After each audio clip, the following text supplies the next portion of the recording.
Hello, everybody. This is Georgianne Hughes, and this is The Bite Show. And we are really blessed to have with us Olaf Hage. Tonight, we are going to do an update on Omens of the End. And please view Olaf's website. It is theTimeQuest.com. All one word, theTimeQuest.com. And as most of you already know, Olaf Hage is a Christian historian, a journalist, and a broadcaster. He has studied political science, writing, religion, formal ethics, and systematic theology, and much, much more. So right now, we're going to get into Omens of the End, Part 2. Hi, Olaf. Hey, Georgianne, how you doing? Oh, boy. Struggling there, huh? Yeah. You know, my voice gets better, and then it drops out, and then it gets better, and then it drops out. Now, this flu has been a very strange one. Yes. But I noticed that it's affected a lot of broadcasters. I hear locally as well as nationally. Rush Limbaugh had it. I mean, everybody's struggling with this to either a lesser or greater degree. And and I had it a little bit last fall, although I don't know that people noticed it as much. Yeah. But it's been a very difficult thing.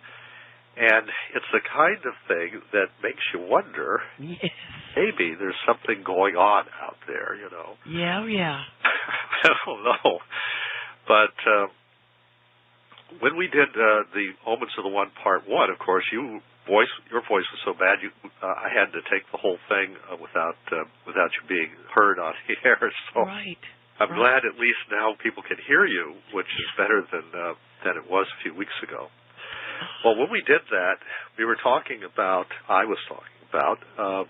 the comets that have appeared over the last few years here, starting back with Hage.Typhon in 1996. And 96 was the year my wife died, and so I was very distracted by a lot of things that year. But I did get out to see Comet Hage.Typhon, and it was an astonishing sight. It was, I believe, the night of March 23rd, 24th of 1996. And I'm pretty sure I was reading about Comet Hage.Typhon coming overhead in one of my astronomy magazines. I've been an astronomy buff since, you're not going to believe this, since 1957. Oh, my goodness.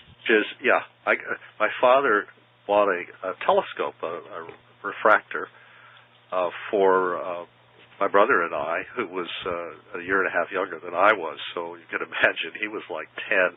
I was 12. And this telescope, I guess, was in response to some interest I had already shown in astronomy. But once I had that telescope and I started looking at the moons of Jupiter, the rings of Saturn, and star clusters, and even little fuzzy spots that were supposed to be galaxies, and things like that in the sky, I began to get interested in bigger questions about it, such as how does this all happen, what does it all mean, and so forth. And along the way, I got interested in cosmology, the origin of the universe, the history of the solar system, and I've done a lot of work on that over the years, trying to make sense out of it all. And one of the things that I stumbled on, I think it was about 30 years ago now, was I noticed a pattern in supernovas that they seem to be related to events taking place in the church. For example, the most obvious one would be the Cran supernova that occurred in the year 1054, which of course is also the year of the Great Schism between the Eastern and Western churches. And I noticed a number of other supernovae and events of that ilk that seem to parallel other church events. And so I got to thinking that maybe what was going on in the heavens had something to do with what was going on in the earth, not the way astrologers look at it, but in the sense that God stretches out the heavens like a curtain, and so what is seen in the sky is, well, he says, for signs and for seasons. They're for signs, not so much in the sense of an astrological cause and effect relationship, but really in the sense of, surely God does nothing but first he revealeth his secrets unto his servants the prophets. That it was part of the way God kind of proclaims what he's doing. And in the book of Revelation, we can see that in a number of places. There are passages where it talks about signs in the heaven, and John looks up and he sees them, and they're interpreted for him, and they're so seamlessly woven together with what's taking place on the earth that you almost can't separate them. Revelation 12, one of the more spectacular examples of this, says, I saw another sign in heaven, a woman clothed with the sun, and the moon beneath her feet, and around her head a crown of 12 stars. And this woman gives birth, she's in agony, she's in travail to give birth, which, by the way, contradicts Ambrose in the 4th century and much of the teaching of the church since then, on the fact that Mary actually was in travail and pain to give birth. They say that Jesus just passed through her side supernaturally without actually coming out the birth canal so that she could remain ever virgin. Oh, dear. Yeah. So here's a passage in Revelation directly contradicts that. It says she's in pain to give birth and travail, meaning birth pangs. And she brings forth the firstborn son, a child, who is to rule the nations with a rod of iron. He's caught up to heaven, to the throne of God. Okay, now we know who that is, obviously. That's Jesus. Olaf, the reason that they would say that's such a ridiculous thing as Jesus passing through her side was to diminish his humanity. Well, yeah, it does. It takes away half of his nature. Yes. Human side. And it takes away part of her nature. Right. Think about it. The problem was that Ambrose had been a pagan Roman aristocrat. He never really was formally trained as a Christian. He was elected bishop with his soldiers in attendance at the church meeting. If you think about that for a second, he was elected bishop while he was still a pagan. Oh dear! I know. That's wild. And the excuse the church gives is that a child who was present cried out, "Ambrose for bishop," with the voice of an angel.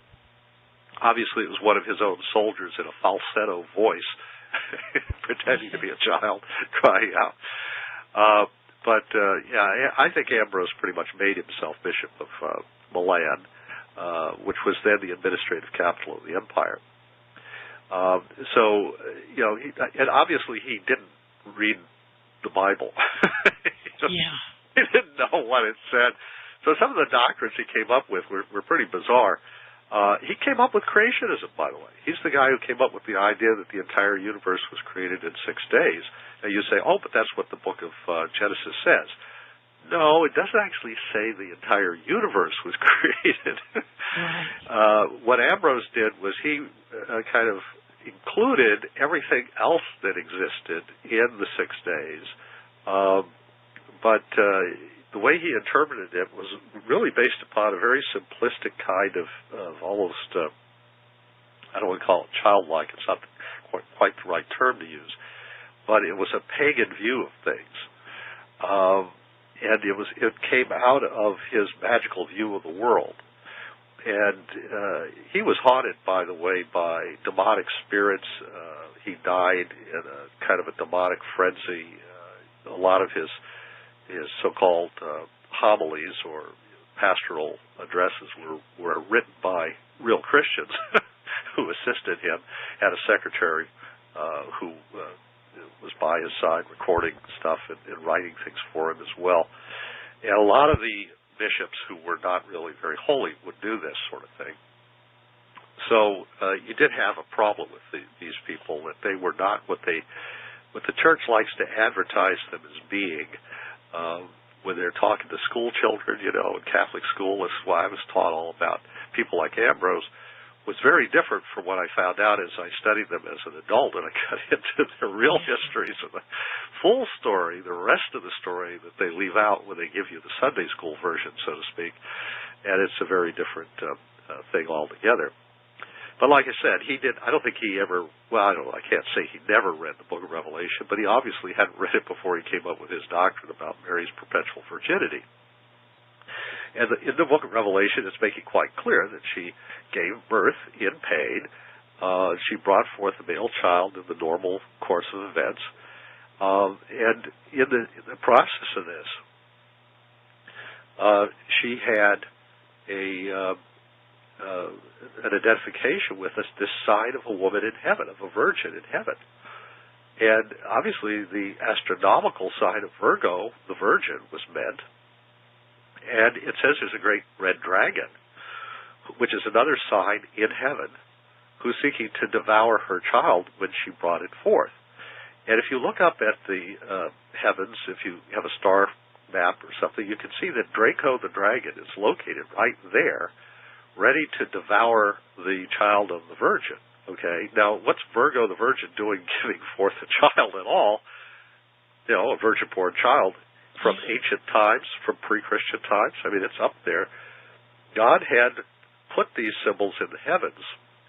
He stretched out the heavens like a curtain. So the whole thing was visible for people to see from of old. Okay, it was up there before human beings were walking the planet, so to speak. Yes. Now, if you turn around a moment, you look at this from a different perspective. He says they're for signs and for seasons. Now, I assume that he told that fact to Adam, and Adam told it to Seth. Okay, now signs of what? And you look at them. Do they look like signs? Well, some of them do. I mean, Orion is a rather obvious example of something that looks sort of like a figure of a man standing. You can see his belt, the sword hanging from the belt, where there was, by the way, a massive star explosion at one point. There are other signs that look like something. The scorpion, there are various things that you could kind of figure out. But how would you know that Virgo was a virgin? Yeah. How would you figure that one out? Now, see, there had to be a point at which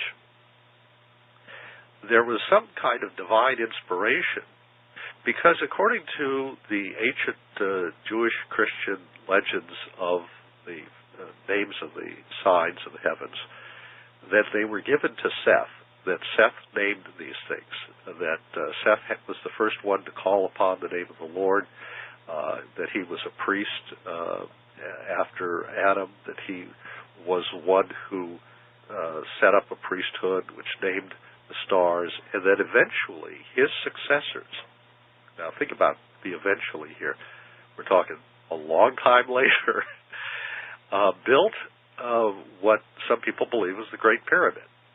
Now, the Great Pyramid we see, these stones on the outside of it, those are fairly modern. They were done a few thousand years ago. But the inner core masonry of the pyramid, the original structure that located it and aligned it with true north, and all of those things which people consider to be really amazing, that was all done thousands of years before the pyramid structure was erected on top of it. So there's an earlier culture which, according to Josephus, the first century Jewish historian, according to Josephus, that actually had been built or designed by the priests of Seth and had been put up there before the flood. So it was a pre-flood structure originally, and then it was completed or rebuilt as a pyramid the way we see it today after the flood. And that, of course, at a much later time. Now, I've we're doing a series called The Lost Secret of the Ages on this, which is not going to be available on the Internet. But it is available to those who subscribe to CDs, and we'll be talking about that more later as to what all is involved there. And if you want to get a head start finding out some of what we're talking about, you can go to the website. And when you get to that first page there's a link at the upper left-hand side under the cancer link. You'll find a link there to the CDs, and you go there to a web page. Some friends of mine are handling the whole CD thing for me because it's much too much for me to deal with. But I think their website is called Before 2012 and Beyond. Kind of gives you an idea where they're coming from there. And you'll be able to read all the details about the CDs, those that are already available, and also how to subscribe for those that are coming. But we'll get more into that as time goes by here. We're not going to talk about that tonight, what we're going to do with the Lost Secrets of the Ages, but it's an amazing 7-part series, which I think you'll want to get into. And it'll go into pyramids and who built them and other things along the way. The fact of the matter is that these signs in the heavens are very important. They're not put there by accident. God doesn't just throw the stars out, if you will, into the universe at random with no thought or care about it. We are told that every hair on our head is numbered. We're told that He teaches us with the signs of the heavens. Here we have this example in Revelation 12, and there are many others in Revelation. They clearly have some kind of divine inspiration behind them, because God must have known when He set those stars in the heavens, and when Seth named them, He must have known that eventually Jesus would be born of a virgin. You can see that that connection had to be made there. And we also notice that Draco the dragon is attached to the person of Satan, who is called a Nehushtan, or a Naga Stan, a Naga Lord, technically, in the book of Genesis. Now, the word, it's translated serpent there. But it's obvious that it's talking about something reptilian, or maybe like the dinosaurs, or like a dragon, or more than just your little garden snake. You know, it talks. Yeah. It can apparently eat a piece of fruit while Eve is watching, and so she knows that it's not going to kill her right away. So there's a lot of things going on there. Symbolically, these things are a part of a prophetic teaching device that God uses. Now, why would He do that? Well, He reveals His secrets to His servants, the prophets, and He speaks to us through the prophets. And He speaks to us, therefore, in His written word. We are to understand that the things that God gave to Joseph, or to Moses, or to Isaiah, those are all people who are in some way prophesying to us. And David is called a prophet. Daniel is called a prophet by us, although he basically is a dream interpreter. But these are all elements of God revealing His secrets unto His servants, the prophets. But God doesn't do anything without a second witness. And, of course, our Lord was the second witness when He walked the earth, and that's also there. And the New Testament becomes the second witness. But you notice how it says 2 or 3 witnesses? And I've always wondered about that or 3 part. Yeah. Could it be that the or 3 is the gospel in the stars, the Bible in the stars, this idea that God has literally laid the story out in the heavens above, so that every night He basically says, hey, look, here's what's going to happen. It's His book in the heavens. Exactly. Yes. So, viewed from that perspective, there is this other witness which we are given, the witness of the stars. And by the way, these phrases I'm using are all the titles of books written by Christian authors in the 19th century. Joseph Seiss and other writers who were ministers, very conservative ministers. By today's standards, I guess they'd be considered right-wing extremists. Oh, yeah. But they were very conservative Christian ministers, and they were writing books about all of the things C.W. Bullinger that they saw in the heavens, laid out in the prophetic star patterns, and what each of these things meant as a symbol to the church and to the history of that we see outlined in the scriptures from Genesis to Revelation. So all of this stuff was laid out there. They were omens of the end. And in the old days, when a comet would come by, the pagan astrologers would look up and they would see it as an omen of things. In other words, as a kind of sign in the heavens that something was going to happen. Now, Emanuel Velikovsky wrote a whole bunch of books arguing that when they saw something happen in the heavens, it was because an actual planet was coming by the Earth and destroying it.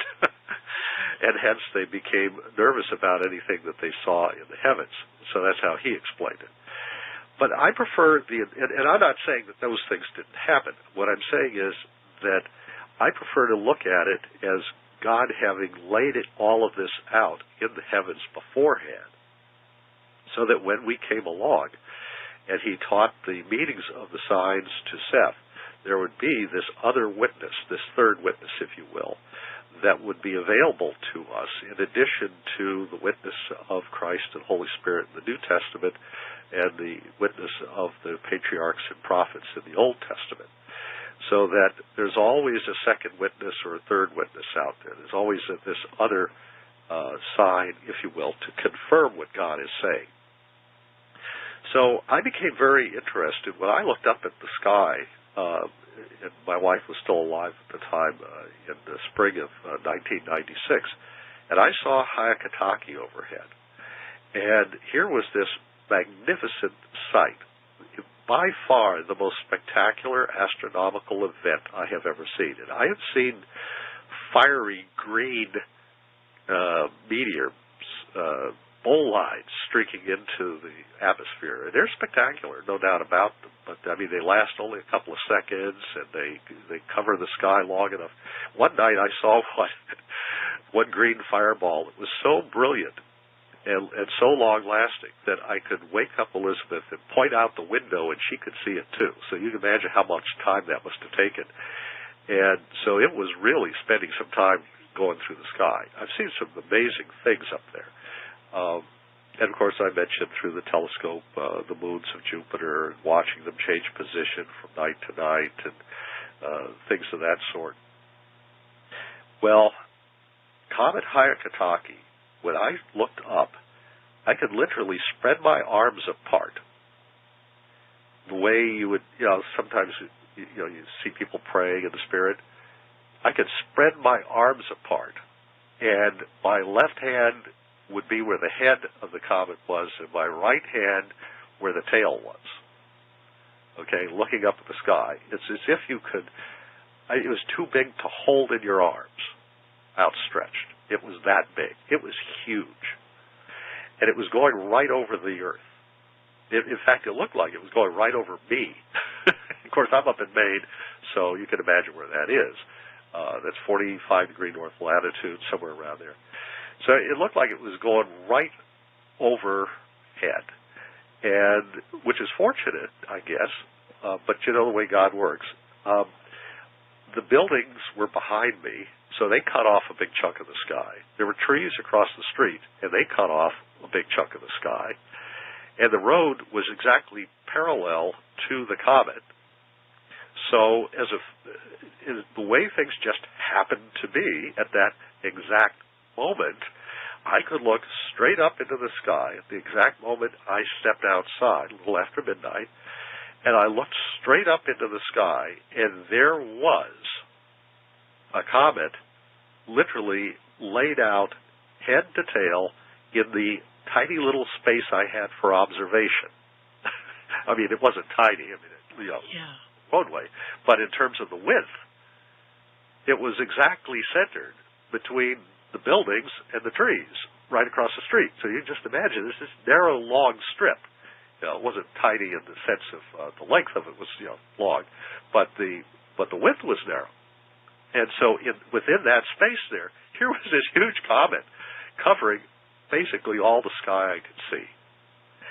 And so it was an absolutely amazing event for me, just to look at that and see something that I hadn't even realized was up there until I was reading this copy of, I think, Astronomy magazine.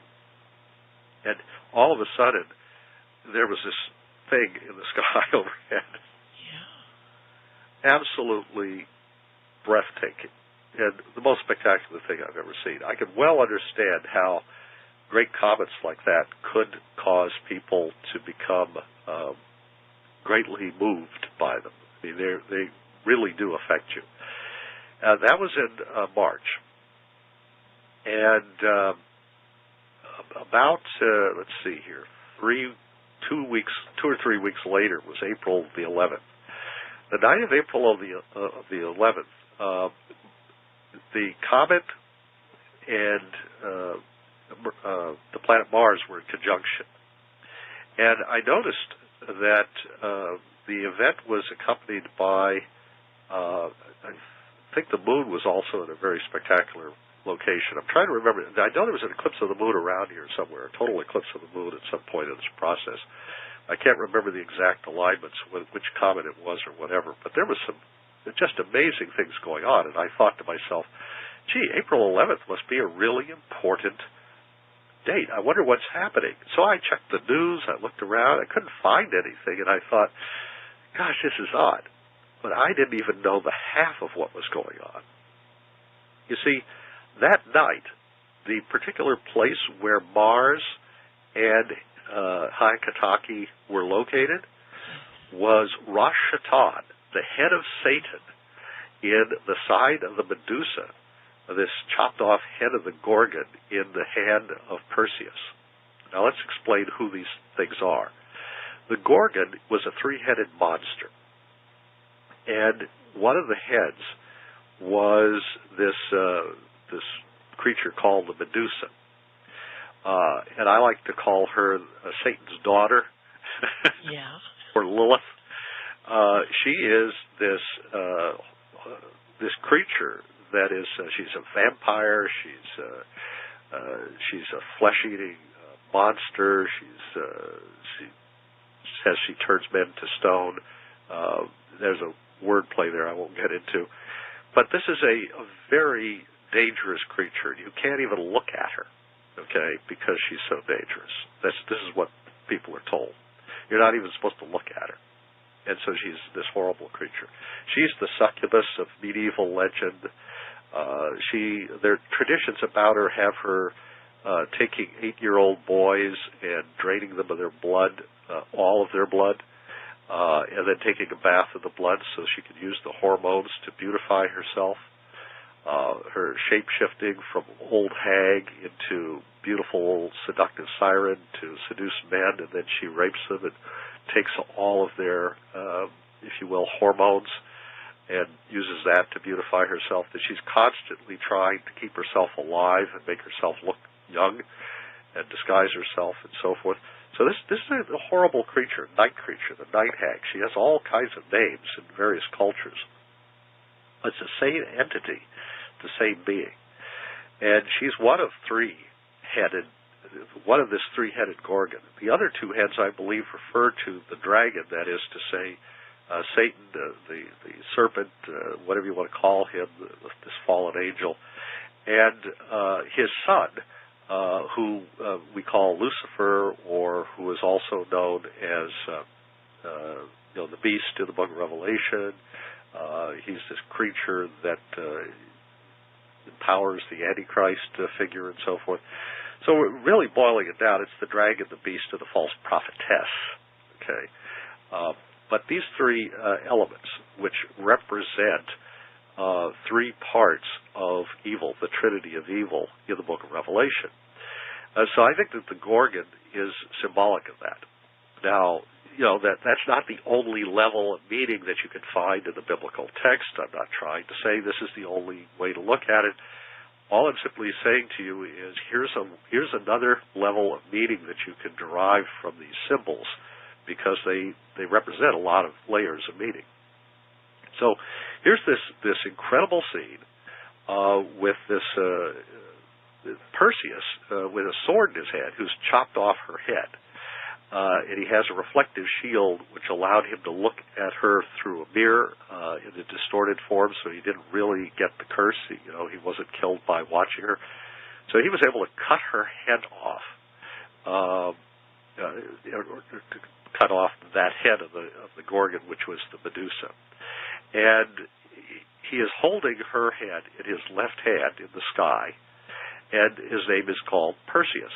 Now, the U.S. at the end is a Latin grammatical ending for masculine singular. So my high school and college Latin finally being of use to me. So you take that off of there, and you have Percy. And in fact, if you look at, or per se sometimes, but if you look at this root, it's Perez, which is the son of Judah, of whom David and the Messiah and Jesus come, meaning that Jesus is the Messiah, of course. And so, from that standpoint, the sign of Perseus is the sign of Perez, the house of Perez, in other words.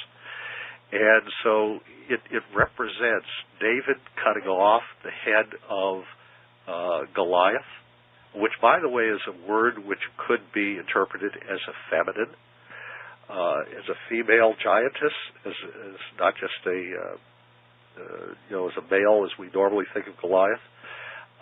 There's a lot of different ways of looking at these things, and the layers of meaning that the Bible is giving us, as it says in Isaiah 28, here a little, there a little, line upon line upon line, precept upon precept, precept upon precept. It's something that's done in order to cause those who, if you will, are not supposed to know the answers to get caught and snared and stumble and fall and be tripped up, if you will, so that they will end up getting the proper punishment for the things that they've done. They can't outsmart God, in other words. So those who cause terrible things to happen to God's people are not supposed to be able to understand these things, so that they will be able to receive the just vengeance of God and wrath of God for the things they've done to the people of God. And so that, and you can read about that in Isaiah 28. But the point is that, and that includes even the leaders of the people, because God holds them to account for mistreating His people, and including the prophets. He says all the prophets' tables are full of vomit. They're all drunk with confused ideas about things. In other words, drunk with confusion. And so there is this idea that he didn't mean all of the prophets were, but all those in the particular passage there, Isaiah 28. You have to go back and read it and see what I'm talking about. Anyway, so there's all of these different signs that are going on in the heavens, and there's a meaning to each of these elements. And so Perseus was named after Pharez, the house of Pharez, even though it didn't exist yet. Now, maybe that name was put on it later. You could argue that God didn't prophetically give Seth the name Pharez or Perez before it was given to the son of one of the sons of Judah. You can make that case. We don't know.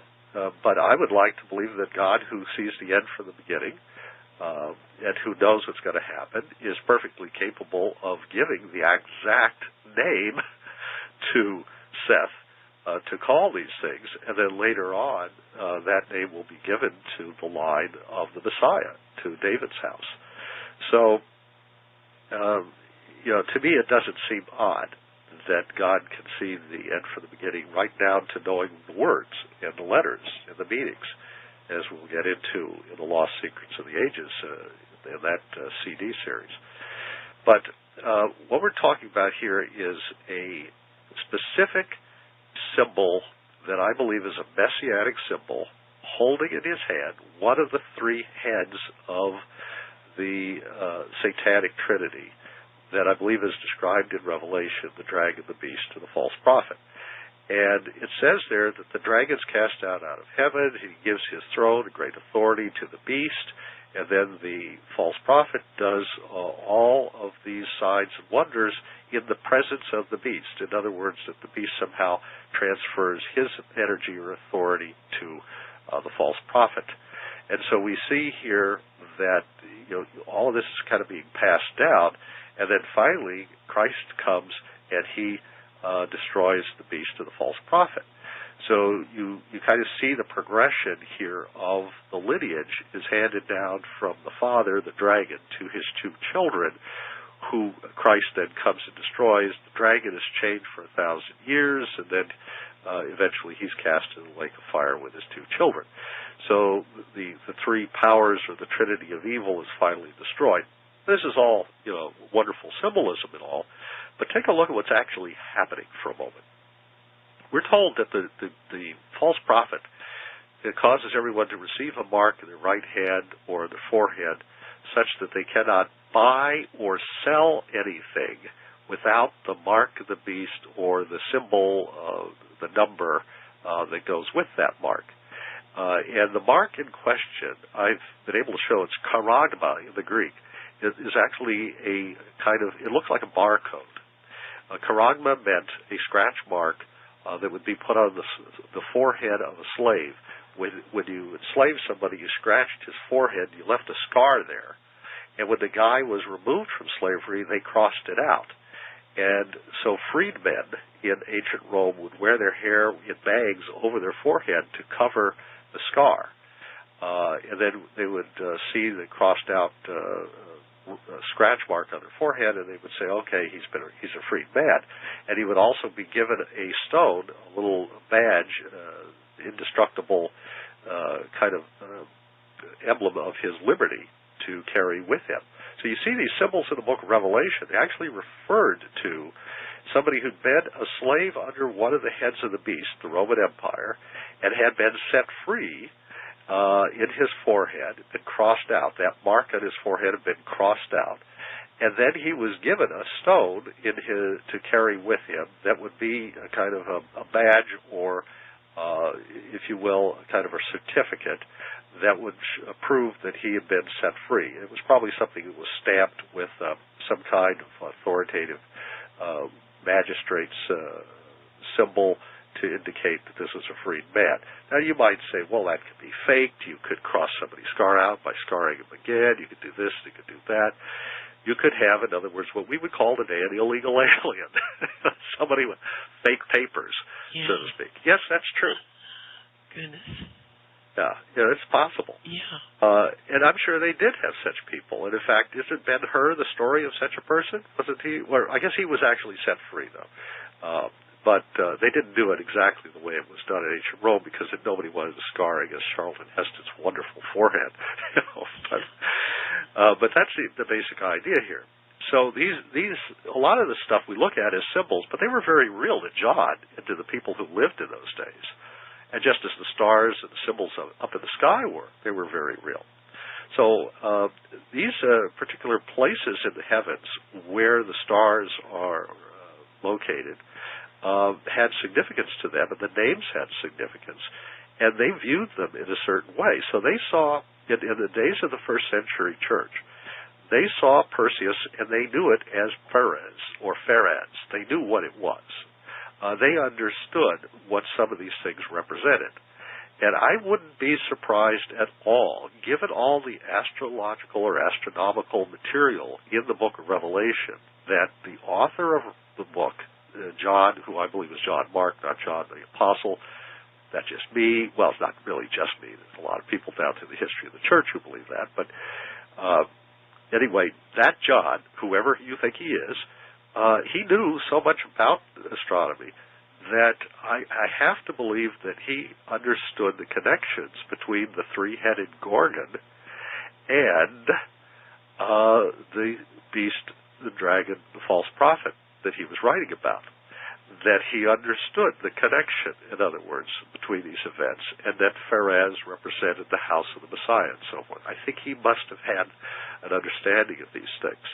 And I believe this sort of thing was taught from generation to generation, first in the priesthood of Seth and then later on the priesthood of Levi, and in the house of Joseph, the Magi, or wise ones of the house of Joseph. There were two lines of, if you will, secret keepers who were present in the two houses of Leah and Rachel in the house of Israel. And Leah's house contained Judah and Levi, and Rachel's house contained Joseph and Benjamin. And those four tribes had this special authority, this special power, if you will, granted to them to know these secrets, the secrets of the prophets and of the secrets of the scribes, the secrets of the priests, the secret things that were being handed down by the wise ones, the Magi. These secret traditions, the oral tradition as it's sometimes called, or the Kabbalah, these secret things that are handed down that were intended to be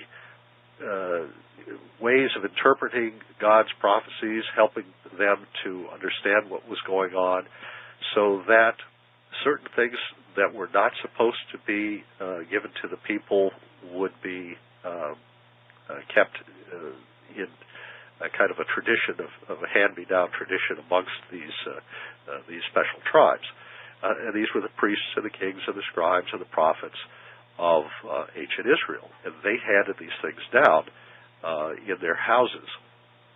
Now, I know people might say, well, that's not true. There couldn't have been any such secrets and so forth. But it says so right in the Torah, right in your Bible, right at the beginning there in the book of Deuteronomy. And I believe it's chapter 29, verse 29, where it says the secret things belong to God. And the things that belonged to God were, of course, revealed to the prophets and to the priests. But these things are revealed to you that in the law that you might do them, and so that you and your children after you might obey them and so forth. So Moses comes right out and tells the Israelites, look, there are some secret things.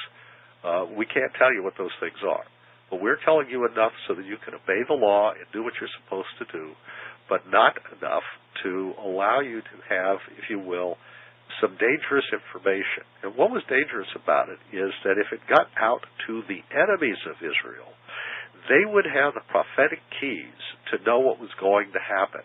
They would have the ability to look up at the stars in the heavens, for example, and see what was coming in terms of the plans that God had laid out for his prophets and his priests to read from the stars. So I think that the reason for keeping them secret was so that the enemies of Israel wouldn't be able to use those things against them.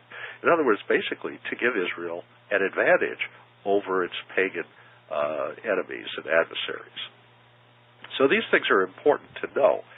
And that means that as we come down to our time, the things that are up in the heavens are things that are available for those to know who God wishes to know them, so to speak. And in this case, I would interpret that to mean that those who keep his commandments and the testimony of Jesus, because that's what it says there in Revelation 12. So he's talking about these things are things that are revealed to us. Although Jesus says something quite interesting to the apostles. He says, those things I tell you in secret, he says, I want you to shout them from the rooftops. Now, that sounds kind of strange, but obviously he meant not right this minute. I want you to wait until the time is right, and then shout it from the rooftops. Well, the rooftops were the broadcasting of their day. You got up on your roof, and you yelled out, and you said, my wife just had twins. Well, that was news, you know. Today we publish it in the newspaper. The information that was to be broadcast to the whole community, to the whole town, you'd get up on your roof and you'd shout. It sounds kind of crude. And then later on, in the days of Martin Luther, they would nail, kind of a letter to the editor or to the general populace. You wanted to broadcast to the whole community. You would nail it to the church door because everybody was going to go through that door. So before they walked through the door, there would be that statement to people. So all the news was nailed to the church door. And in fact, when I was in college, I used to nail news to the church door, so to speak. I would put it in front of the dining hall where everybody went to eat, and I was in charge of doing the daily news reports for the college. And so I did the national news, the international news, and the local college news, and when the groups were meeting and so forth, I typed it all up and posted it every day. So I was kind of a one-man newspaper, if you will, one-man daily news service. But that's the kind of thing that they used to do. They would shout it from the rooftops. So Jesus is basically saying to the apostles, I want you to broadcast this, but not yet. I want you to wait, and then it's okay to talk about these things. Yet we look at the book of Revelation, we see these things about signs in the heavens and all of this sort of thing, and we think, oh my goodness, what does all this mean? It's so mysterious. These symbols, they're so strange. Well, the reason they're strange is because you haven't read the rest of the Bible, to be blunt. If you study the rest of the scriptures, almost everything that's in there has already been talked about, but it was talked about in far more mysterious ways. And what the book of Revelation does is it basically says, this is about Jesus. This is about Jesus and what he has done and what he's going to do, and how he's going to defeat evil for you. All these things that were so mysterious that you read about in the Old Testament prophecies that didn't make any sense at all to some people, these things are going to be fulfilled by the Messiah who's come and who is doing these things in the world and going to return and take care of the evil that is in the world. And so a lot of it really was laying out the revelation or explanation of the unveiling of a lot of things that were veiled in the Old Testament. And so one has to view it first by putting the cart behind the horse. We have a tendency to take the cart of revelation and put it in front of the horse, and we try to interpret we try to go out and figure out what the book of Revelation means by looking at other things. We'll look at New York City and say, is that Babylon the Great or something? Whereas what the Bible is doing is explaining stuff that's already given in the Old Testament. If you go in the Old Testament, you find that Babylon the Great is the city of Babylon. It's actually a place where the Israelites were held captive for a while during the Babylonian captivity. And so it refers to a place of captivity, a place of exile. In other words, it's a place where you're not in your homeland, but you're in an exile. And it's where Israel is in another place. Now, you look at Babylon the Great in the New Testament, and it says, come out of her, my people. So the Israelites are in Babylon the Great. And God is saying, come out of her, come out of exile, in other words, unless you partake in her sins, in her plagues, which are going to be used to punish her for the things that she has done to God's people while they were in exile. So, these symbols actually are pretty straightforward in a way. Now, that doesn't mean that it can't be New York City, because, after all, New York City is a place of exile for Israelites. And so are a lot of other places. But there is a city on the earth that fits that description that people never even think about, which is the city of Jerusalem itself. And you say, well, that can't be.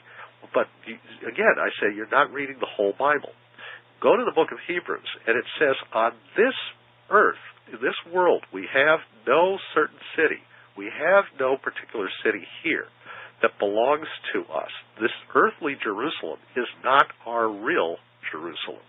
The real Jerusalem is the heavenly Jerusalem, the new Jerusalem, which comes down out of heaven from God. That's our real home, is what basically Paul's saying in the book of Hebrews. And so the earthly Jerusalem that crucified Jesus and persecuted the saints and the prophets, that's not our hometown, you see. That's not the one he's talking about. He's talking about another one. So if you're in the earthly Jerusalem, you're also in a Babylon. You're also in a place of exile. So to understand things from a biblical standpoint, you have to understand them spiritually. You have to see, if you will, with spiritual eyes in order to understand them. And then after you do that, then you can go back and you can look at a place like New York and you can see it from the spiritual aspect. And spiritually, is that God's place? Of course not. It's full of greed and corruption and evil and fornication and every other kind of sin and iniquity you can imagine. That's certainly not a holy place or a holy city. And so if Christians are living in New York, they are living in, as far as the Bible is concerned, in a place of exile. Any place you're at that isn't holy is a place of exile if you are one of God's people, you see, because you're not in your true holy city. The real holy city is not the earthly Jerusalem, it's the heavenly Jerusalem. That's the point he's making there. So he's pointing us up toward the heavens again. So let me go back to Hage.Typhon. April 11th, conjunction with Mars in the sign of the Medusa, which is the false prophetess who causes men to receive a mark and without which they cannot buy or sell anything. So it's about commerce, it's about trade, it's about business, it's about industry, it's about the stock market, it's about commodities, it's about stuff like that. That's what she has power over. It's plainly telling you everything. It's not keeping it a secret from you. Now, you look at the parallel description of Babylon the Great in the book of Ezekiel, I think it's chapter 25, and there it's the city of Tyre. Okay, but everything else about it, its sins are heaped up high in heaven. It's the same description. Okay, and it's a merchant city. It's a trading city. Okay, the leopard doesn't change its spots here. I mean, it's talking about the same idea. It doesn't matter which city it is. You see, it doesn't matter. Good point. Yes. It's any city that fits the description. A place of exile for a Christian, for one of God's people, for an Israelite who is following the commandments of God. Those people who fit the description of God's people are scattered all over the world, called by many names. Those cities that fit the description of a place of exile, who are merchants, all cities are merchant cities. I mean, that's how they come into being. They're places of mercantile activity.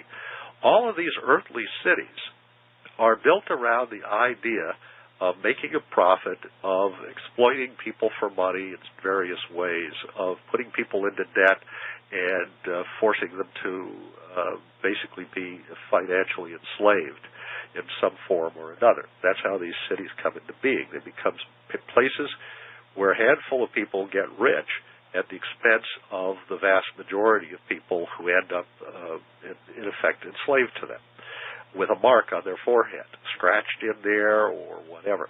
Now, that scratch mark looks very much like,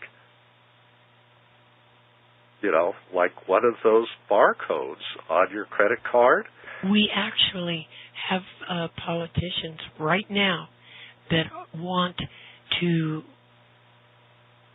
put a chip in people for medical, they say, for medical purposes, Olaf. I wouldn't be surprised if Hillary would do something like that. Oh, yeah. Okay. But, I mean, this is the kind of thing that enslaves people. And what is that bar chip for? That barcode is in the chip. It's a number. Yeah. Or that scratch mark, which is what karagma, the word mark there in Revelation, means. That scratch mark. That barcode. You could translate barcode instead of mark if you wish, because that's exactly what it refers to visually. So this barcode or mark that people have in their hand, and they can and the word it can also refer to a badge or a card. In other words, like a credit card, or a money card, or a cash card, or a bank card, or whatever else you want to call it, or a chip in your hand. They're all the same basic system of digital readouts of black and white readouts, which is what the barcode is. And you're just seeing visually there a binary code system laid out, and then the number that represents that code is below it, in case it doesn't scan properly with the little laser thing, while they can go and type it in manually. Well, you have this mark on your forehead or in your right hand, okay, and you can't buy or sell without it.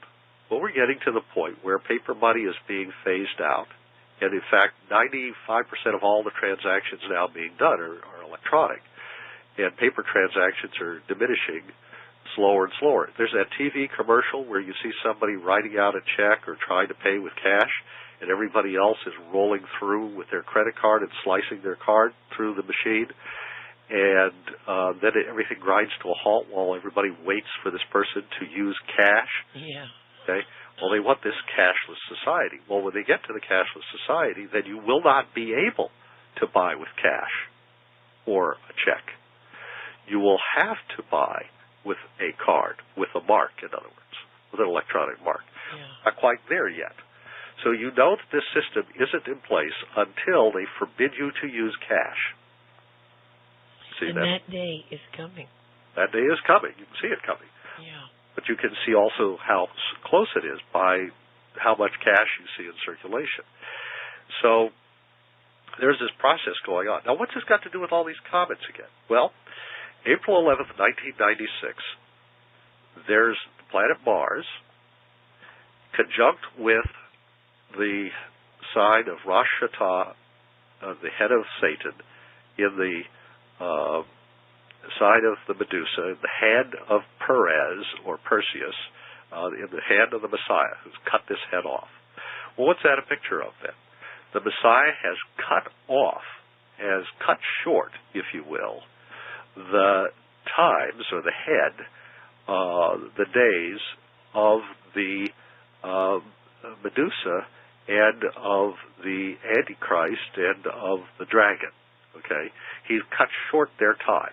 Well, look at Revelation 12 again. Satan, the dragon, is cast down to the earth, and he's angry because he knows that his time is short. So he's been cast out of the earth. He gives his power to the beast. The beast, in turn, empowers the false prophet. The false prophet is the one that then enslaves everybody under this number code, so that the whole commercial enterprise now is under the control of the beast. So when Christ comes back, all the financial power and economic power of the world will be in the hands of the beast, in the hands of the evil empire, if you will. And they will also control the political power. So all the political and economic power will be in the hands of the beast or false prophet system. Now, false prophet, you can translate prophet any way. You can spell it both ways, false prophet and false prophet. And so we have that symbol there. Now, isn't this interesting? Did you know that the Mormon Church had a prophecy given to Brigham Young, who was a successor to Joseph Smith? And Brigham Young was told, he says, when he went into the inner room, went into the inner sanctum there, he was told, he said, that it was the destiny of the Mormon Church, the LDS, to own and control everything before Christ returned and to hand it over to him when he came back. Yes.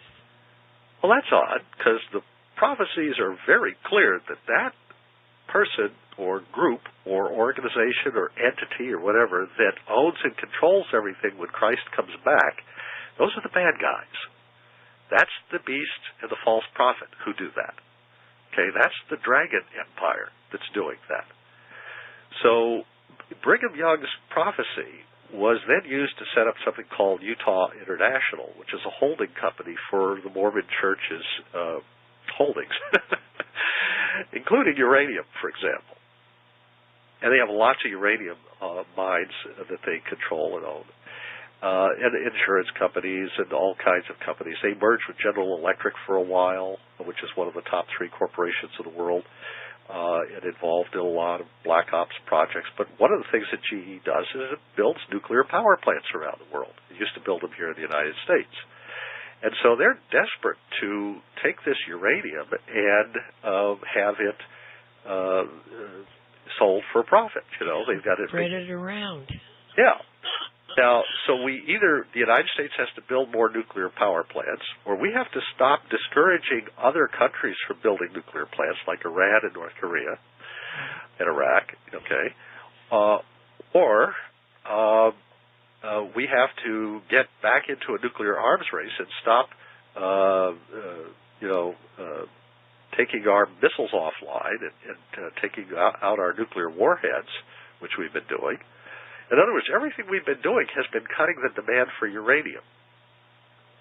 Okay, you follow me? Yes. So the Mormons are thinking, wait a minute, we need more nuclear power.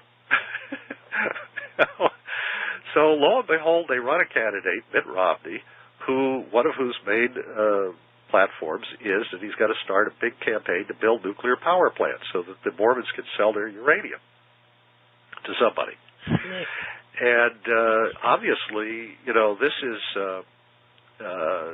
is not exactly putting the country first, is it? Right. Okay, so, and uranium is one of the energy sources we have in shortest supply. So it doesn't make any rational sense to shift from coal, which we have most of, to uranium, which we have least of, as an energy source. Plus, it takes an enormous amount of enrichment to get the uranium up to the point where you can use it, so much so that you're investing energy in the process, fossil fuel energy, as it happens, for years before you ever get anything back. It's an investment that is a long time in paying off. You've got to run that nuclear power plant for many years before you ever get any net benefit out of it, and then it's only briefly before you then have to put in a new set of uranium fuel rods. And, of course, when did you enrich those? While you were supposedly getting the benefit from the first enrichment cycle? Oh. You see, the only time you really get a net benefit out of the uranium is just before you decommission the plant. So nuclear power is a will-o'-the-wisp. It's a ghost. It doesn't really give us anything. It's just a big waste of capital investment, but it helps the Mormons out.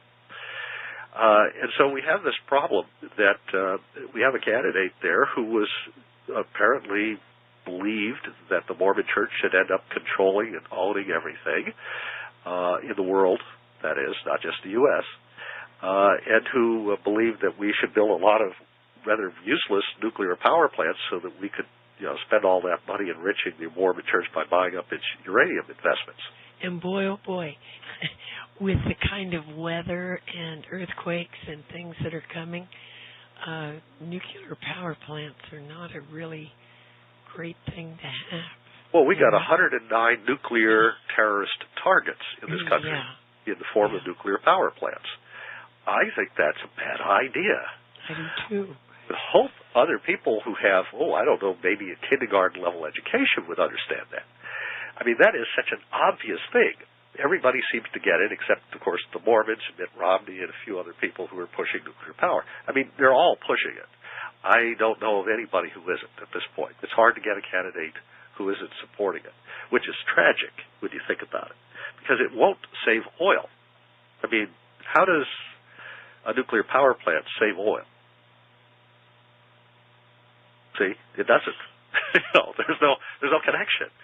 And so it might save coal, but we don't have a coal shortage. You see the problem here. So one of the difficulties is that we are facing, obviously, a great challenge here. If Mitt Romney were to become the candidate and become president, the country would be well on its way to fulfilling some rather horrible prophecies, both Mormon prophecies and biblical prophecies. So that would not be good for us. Okay, so you can just sort of imagine the head of the Gorgon there, representing the false prophet, Brigham Young? Well, anyway, you can just imagine the head of the Gorgon there, and Mars and Hage.Typhon conjunct with it on April 11th of 1996. And I'm looking at it and I'm trying to figure out, what does this mean, And then a year later, Hale-Bopp comes by, and it has taken... By the way, I should mention that Hage.Typhon and Hale-Bopp both come out of a sign of Argo the Ark, which, of course, symbolizes safety, Noah's Ark, that kind of thing. Although in the Greek legends, they put a totally different story on it. But that's another story. That's their problem, But in Seth's time, it was the Ark of Noah. And so they come out of the Ark of Noah like the two birds that Noah released from the Ark to tell them that the flood was over and it was safe to get out of the Ark and that the great cleansing of the earth had been completed and that it was now safe to come out.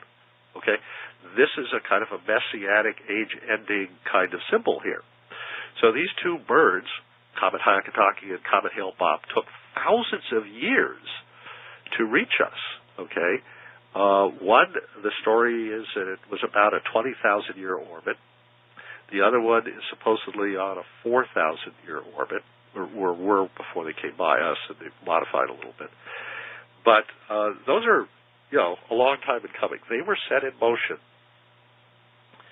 before the Exodus. No matter how you want to do your chronologies or what you believe, they were set in motion before the Exodus.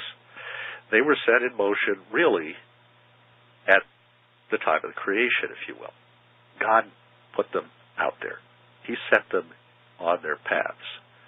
And so, the fact that they cross the same spot in the sky, Rosh Hashanah, 1 year apart, on April 11th of 96 and 97, respectively, is not an accident. It's a plan. It's God's plan. It's God saying something to us, pointing up to the sky and saying, look, pay attention. One of the three heads of the satanic trinity here, apparently the false prophet. This false prophet, this world system, this world economic enslavement system, this financial mark of the beast system, okay, these guys are going to take a hit. And God is in the business here of getting rid of that kind of business. Oh, yes. That's a kind of conservatism, if you will, that God doesn't like. Okay, that's a kind of philosophy of exploiting people that God doesn't care for. He doesn't like it when rich people use their power to enslave poor people. Right. Exploit poor people. Okay, he doesn't like it when rich people, I don't care if it's Mitt Romney or Rush Limbaugh or anybody else, bullies other people. He doesn't like that. So, he is going to set us free. He's going to deliver a blow, if you will, to those who are controlling the earth, exploiting the earth, what he calls them the merchants of the earth in the book of Revelation. These are people who are he says, the destroyers of the earth. These merchants who destroy the earth. Now, they destroy it through pollution. They destroy it through businesses that are basically profitable only when wars are killing people, through nuclear power, which poisons the earth but doesn't really give us any net energy. And pesticides and drugs. Drugs that pharmaceuticals, too. I mean, there's just all kinds of things out there. I've pointed out many times, and I keep saying this, but people don't get it, that all of this high technology that has been devoted to fighting cancer and so forth has not extended the life expectancy of anybody diagnosed with cancer and treated by the medical profession. Okay, all the improvements in cancer rates are because of what people are doing for themselves, taking vitamins, herbs, not eating the same way, stopping smoking, all the things that they're doing to help themselves. That's what's fighting cancer. That's what's reducing the cancer rates, not what the medical profession is doing. Yeah, and Olaf, they are, genetically altering our food, and in some things like rice. For profit. They are putting human genes. Yeah, I mean, it's crazy. Graceful the kinds of things that are being done. Yeah. It's being done for profit. Okay, it's being done, and also for power, but that's a deeper question. But it's certainly being done for money. And when you think about it, you realize that all of the activities that are being carried out here to try to destroy, if you will, the earth are being done because of a spiritual incentive behind the scenes, that Wizard of Oz behind the curtain, so to speak, who is pushing to have these things done because he hates us. The image of God.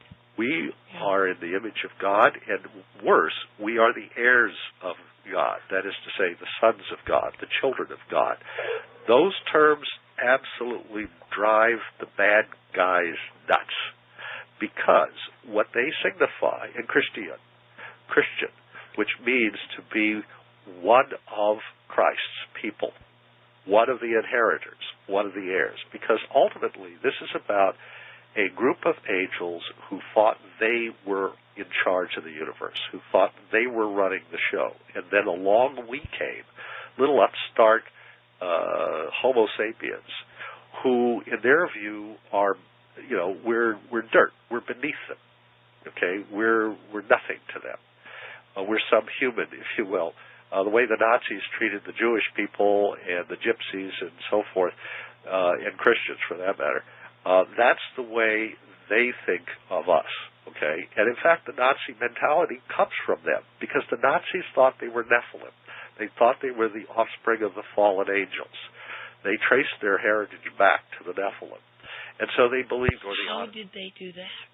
Yeah, absolutely. But how? How could they have done that?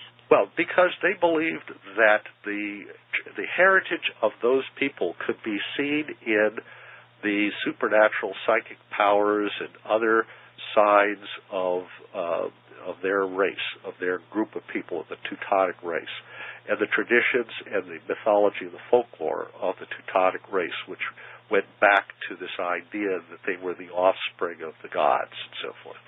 So they believed that they were a higher race, a more evolved, advanced race, a super race, a master race, that by their traditions, I mean, they didn't trace it back in terms of hard genealogies that you and I would accept in court, because obviously that's not where they went to make these declarations, but into their almost quasi-religious kind of ceremonies, where they were really looking to honor themselves above God, seeing themselves as the inheritors of a great angelic, godly, Nephilimic line that was superior to other peoples on the planet. And anybody who was related to them, like they felt the British or the Scandinavians or certain other groups that they thought were of their ilk, why them they would line up with, and they would try to make friends with them. And the blacks and the Jews and the Gypsies and various other groups that they thought were beneath them, why they wanted to exterminate them. And in particular, they were looking to make alliances with people who they could use against their enemies. And one of those was the Arabs. And they didn't think the Arabs were any more racially advanced than the Jewish people. They saw them as identical as far as their racial theories were concerned. They couldn't see any difference between the Arabs and the Jews. But they could use the Arabs to kill the Jews and to help them take control of the Middle East. Yeah, and they have got a huge plan right now to make that manifest in a big way, Olaf. It's very scary. The Nazis took control of the Muslim Brotherhood, which is the parent of Al Qaeda. Yeah. And the Nazis took control of that organization. They're using it as an outreach of their post-war activities. The Nazis are still out there. We only killed 7 of them, folks. How many do you think are still around? Or their children or their children's children. We didn't get rid of the Nazis. We only executed 7 people in Nuremberg. I mean, they're still out there. And we never put most of them in prison. If they were in prison, it was only briefly. They went back to running Germany, and they went to South America. They went to all kinds of places. Yeah, and of course, they went to Mexico. We brought a lot of them into this country under Operation exactly. Paperclip. And the Russians did the same thing and filled the KGB full of them. Sure. Guys like Putin, who was in the KGB, are offspring, if you will, of that tradition that was brought into Russia after World War II. Right. And MI6 in Britain, they took a lot of Nazis into to their intelligence works there. So, the Nazis spread out to the whole world and infiltrated all of these countries on both sides of the Iron Curtain, in Europe, Americas, and in Russia. Basically, they've been working like termites in a woodwork ever since, and their descendants and offspring and converts since then. So there is this kind of globalist mentality that has arisen. And one of the Nazis who was in the Netherlands was a guy named Prince Bernard, and he got into an agreement with David Rockefeller and Prince Philip of England, and they met in a hotel called the Bilderberg back in 1953. And in 1953, they made a deal. And the deal had to do with controlling the world. Now, it's interesting that there were 3 people involved, and one of them, Prince Bernard, was a Nazi SS officer in the Waffen SS, which is Hitler's bodyguard, And this guy, his daughter, Queen Beatrix, is now ruling the Netherlands, okay, and is a chief stockholder of Shell Oil Company. And in England, Prince Philip, of course, is a guy who helps to manage the affairs of the royal family, which is the principal stockholder of British Petroleum. And in the United States, David Rockefeller at the Chase Manhattan Bank, his trust department is the one that manages the stock holdings of the Rockefeller family, and of course that includes all the Standard Oil companies, Exxon Mobil, and all the other big oil companies. So here are all the world's major oil companies basically meeting in a hotel room in the person of these three people, one of which will become a female as well as a male.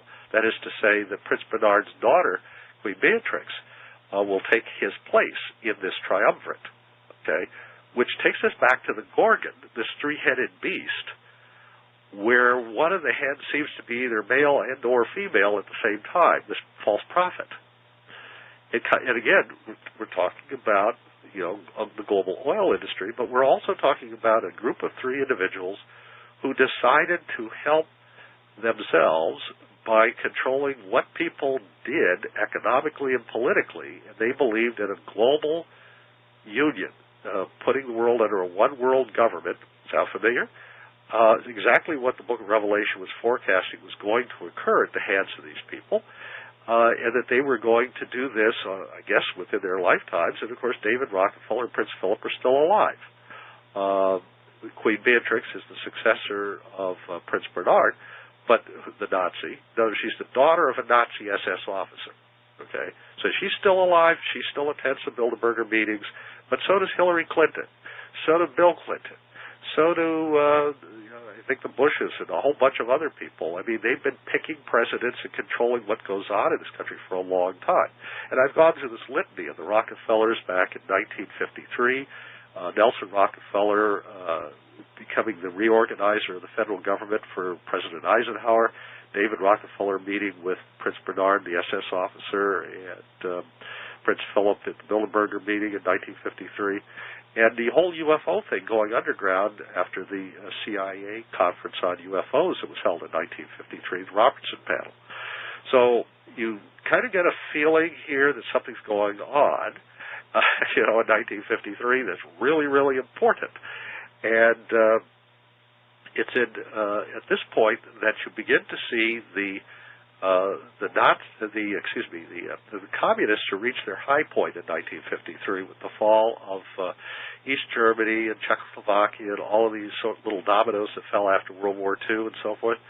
And as of 1953, with North Korea in the hands of the communists and so forth, at this point, the only other countries to fall to the communists since then have been South Vietnam and Cuba. And I believe that's it. Well, I guess you could kind of say Venezuela, but it's sort of halfway there.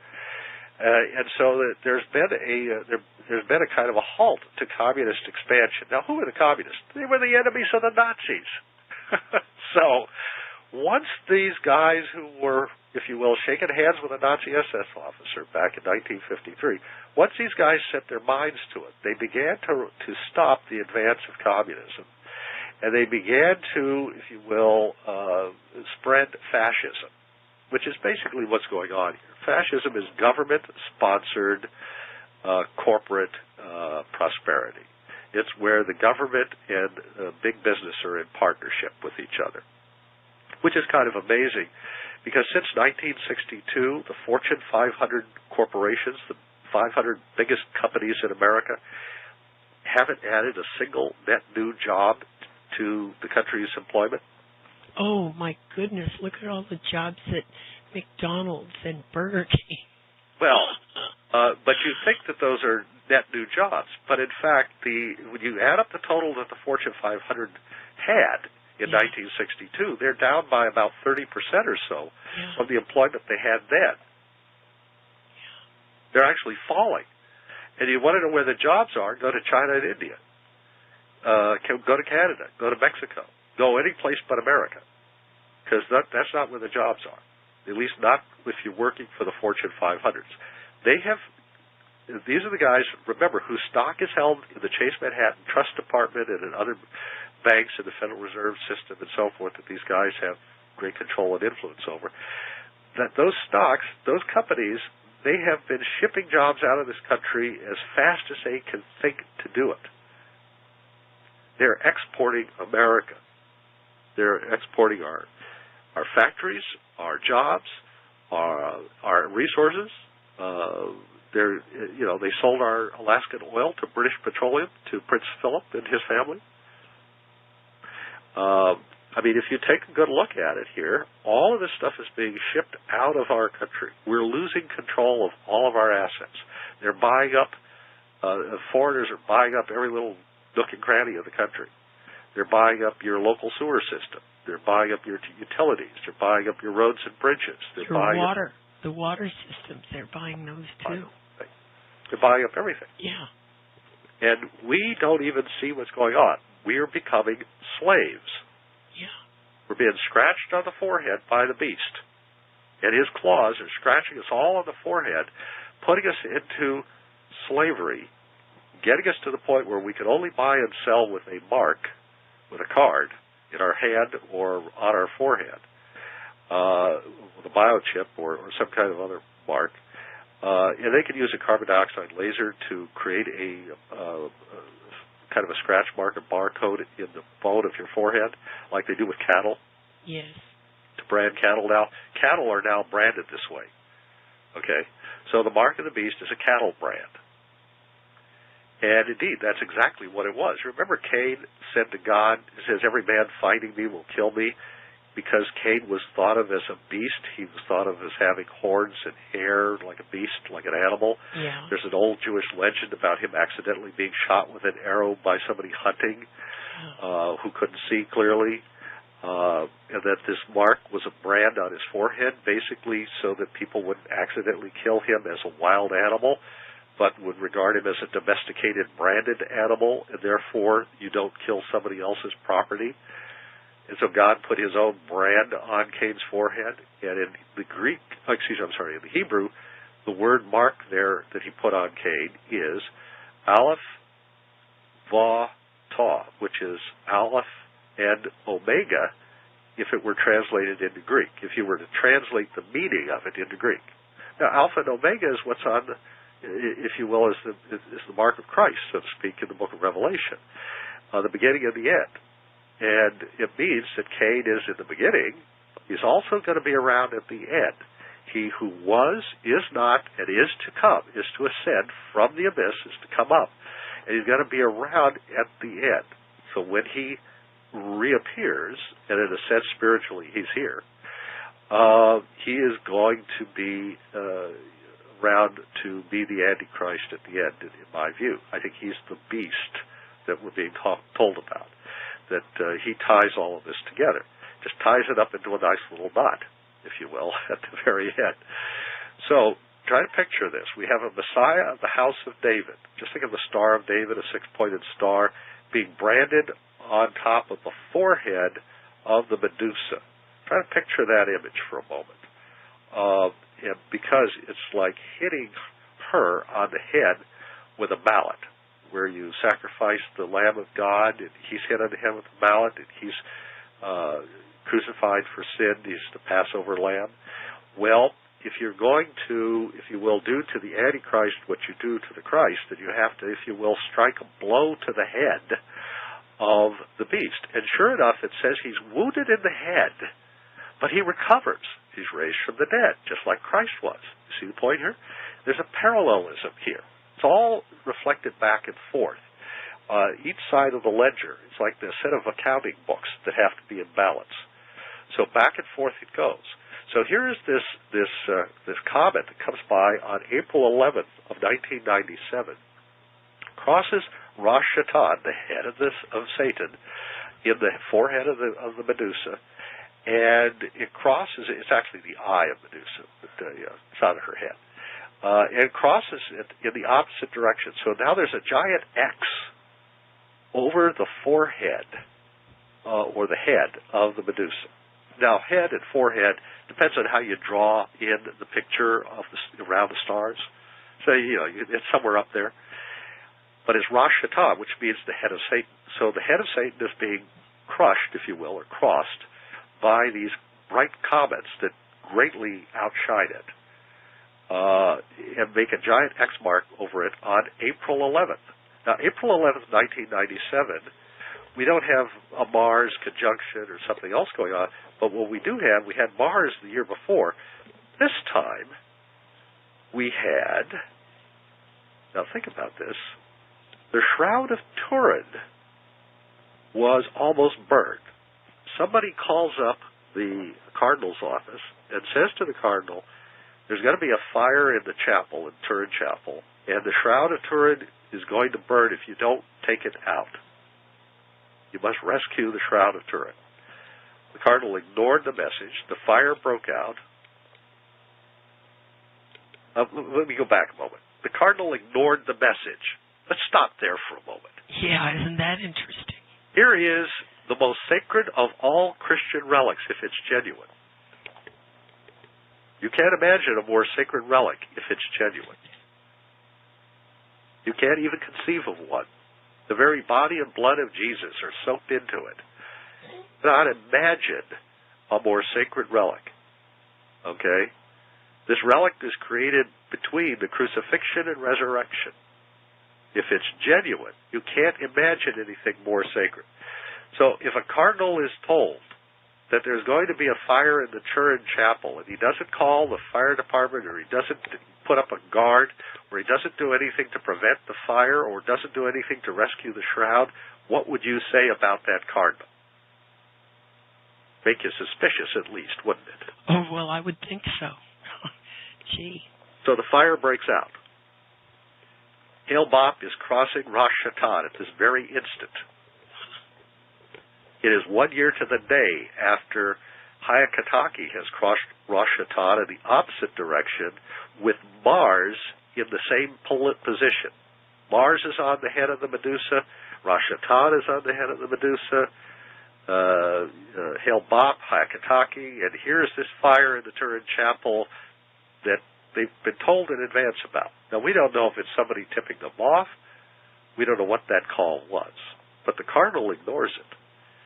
Fireman rushes into the flames, pulls the shroud out in its silver reliquary. It's in a silver box. Last time this happened, by the way, was in the 1500s. Okay, early 1500s.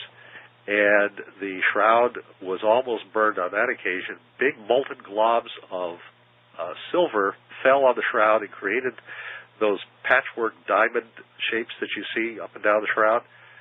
Those are from the melting of the silver back some 400 years ago. So here's the cardinal now. The guy who wouldn't rescue the shroud a couple hours earlier, or do anything to keep the fire from being set by putting a guard up, or by calling the fire department in advance, or something. Basically the guy didn't seem interested for some reason. They get the shroud. He lays it out on his dining room table. They take it out of the reliquary. Oh, we wanted to check on it, make sure it was okay.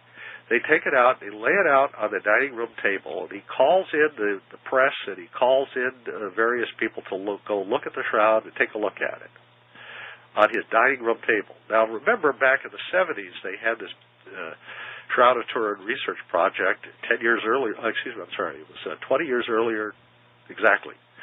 1977, 1997. 20 years earlier, exactly. And they had very, very pristine space satellite-type conditions, no dust, Everybody had to wear special clothing and so forth. He lays it out on his dining room table. And walking around the table, and there's a photograph showing these guys reaching down and touching the shroud, pointing at it and stuff. And I'm thinking, boy, it would have taken nothing for somebody, a cardinal, anybody, to have taken a sample of the DNA from the shroud. Would have been easy. So it was not under lock and key. It's there in the cardinal's residence, laid out on the dining room table. He invites people in to look at it. We don't know who had access to it. There's no real firm record as to what happened during that mysterious time. When you see accounts of this, they say that it is not clear what was happening to the shroud during this period. But we know that the following year, 1998, was the first announcement of human cloning, and not by just anybody, but by a group in Canada which called themselves the Ra Aliens, or the Raelians. Okay, they spell it Ra Alien. The Raelians worship Ra. Now, Ra is shown in Egypt with a headdress that is a red orb, which I take to, well, they said it was the red sun. It's got a serpent on it. Red orb on a serpent. Or, excuse me, a serpent on a red orb.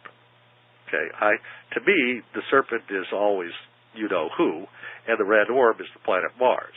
I see this as an indication that this is Satan in the Egyptian pantheon. And it fits Satan. There's Thoth, who fits Raphael. This would be Shamael, or Satan, as he's called. Satan just means adversary. Shamael was his actual Hebrew name, and which is blotted out of the Bible because bad guys get their names blotted out, remember. So here's this guy, Shatan, okay, who is Ra. Hello? Ra Shatan? Yeah. This is who we're talking about. Oh, my gosh. This is the very entity that the two comets have been crossing. Ra Shatan, the head of Satan. That is Ra in the Egyptian story. So these guys worship Ra, and they're trying to reincarnate Ra. They're trying to bring back some being, okay? And they're working on human cloning because they want to somehow or other fulfill some kind of weird satanic prophecy of their group, okay? So here's this incredibly bizarre ritual cloning exercise. And lo and behold, it's in the fall of 1998 that they announced that they have cloned a man, a male, and they say for 18 days. 3 times 6 is 18. For 18 days, and then they claim they destroyed the embryo. That's what they told us. You can trust them, can't you? People who worship Ra? Surely you can trust them. And so, presumably, they destroyed the embryo. Where did they get the genetic material from? They don't say. Okay? Now, what were Isis and Thoth and Ra doing back in Egypt? They were trying to clone Osiris, and the product was Horus. Cloning is their ancient activity, and it is the purpose of that to create an offspring for Osiris, who, being incapacitated in various mythological ways, was not able to produce an heir for Isis, okay? So Isis, who is Lilith in the Hebrew world, and Thoth, who is Raphael in the Hebrew world, and Ra, who is Satan, and company, are trying to reproduce an heir for the guy called Osiris. Now, who's Osiris? He is a guy who comes from the Middle East, whose half-brother is named Seth, who comes from a place in the Holy Land called the Place of the First Time, which I've identified as Petra, which was not hard to do because the pyramid texts practically tell you that. They don't call it Petra, but they give you 2 directions, 2 ways to get there from here, from the pyramids, and both lead to Petra. So, and Petra is also the place where the early Jewish Christian legends placed the home of Adam and Eve, where Cain and Seth and Abel and their sisters were born. So here's a guy who's been kicked out of his own home, has left his original home, has come into Egypt before the flood, and here is a guy who has a half-brother named Seth, and a sister who we know is part of Adam's original family, and all of a sudden, who's also his wife, Isis, and you put the pieces together, this farmer, Osiris, who teaches agriculture to Egypt and the world, okay, can only be the farmer Cain, whose half-brother Seth is his adversary in both stories. In other words, there's no question who Osiris really is. He is the first king or head of all of the pharaohs of Egypt. He's the first ruler of Egypt, okay? And Egypt is the first head of the beast. In the book of Revelation, everybody said, nobody has any hesitation in saying that the first head of the beast was Egypt. Well, the first head of Egypt was Osiris. But if Osiris is Cain, then the first head of the beast was Cain. Which means that the beast is in some way a successor of Cain, the beast of Revelation. So you see all the pieces fitting together here. So now we go back to this sign of the Medusa here. Who is she? Well, I think that's Isis, Lilith, the false prophetess, and whoever, if you will, is currently carrying out her mission.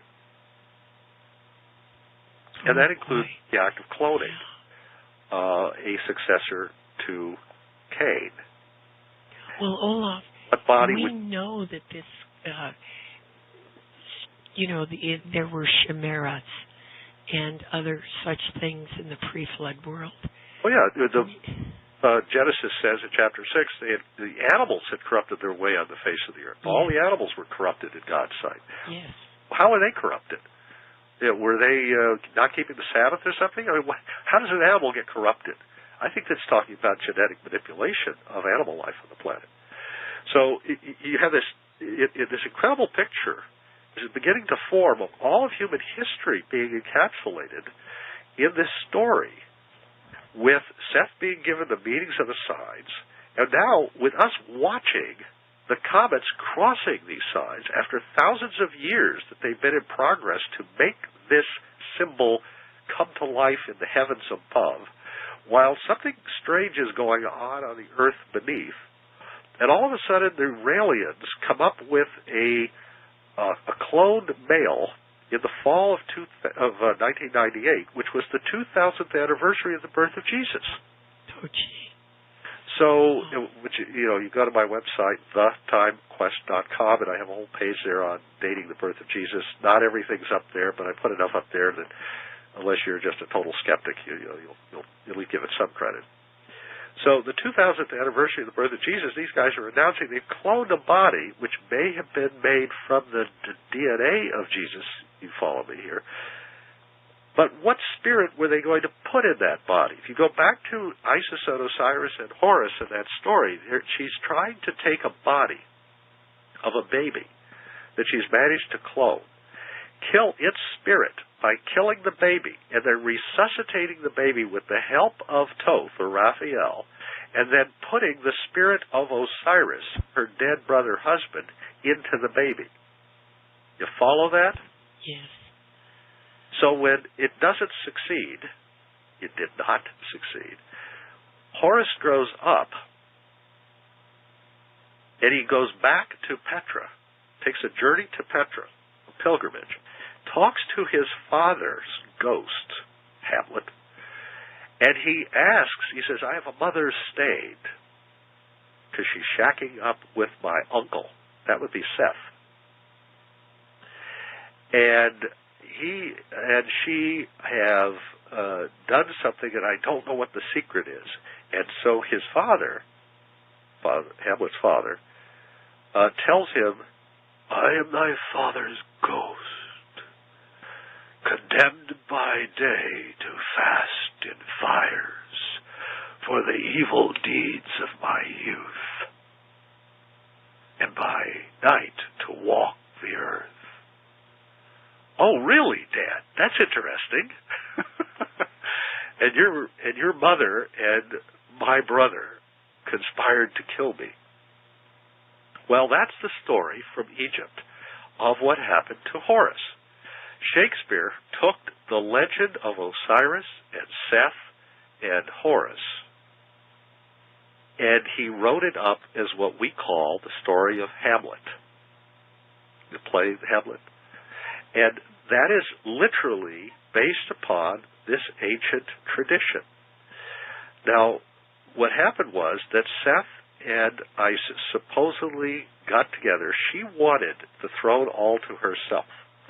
But she discovered, to her dismay, that Seth betrayed her trust. And once Seth had helped her to nail Osiris into the coffin and set Osiris adrift, Seth reneged on his promise to give her rulership over Egypt, and he took over rulership of the whole world on his own.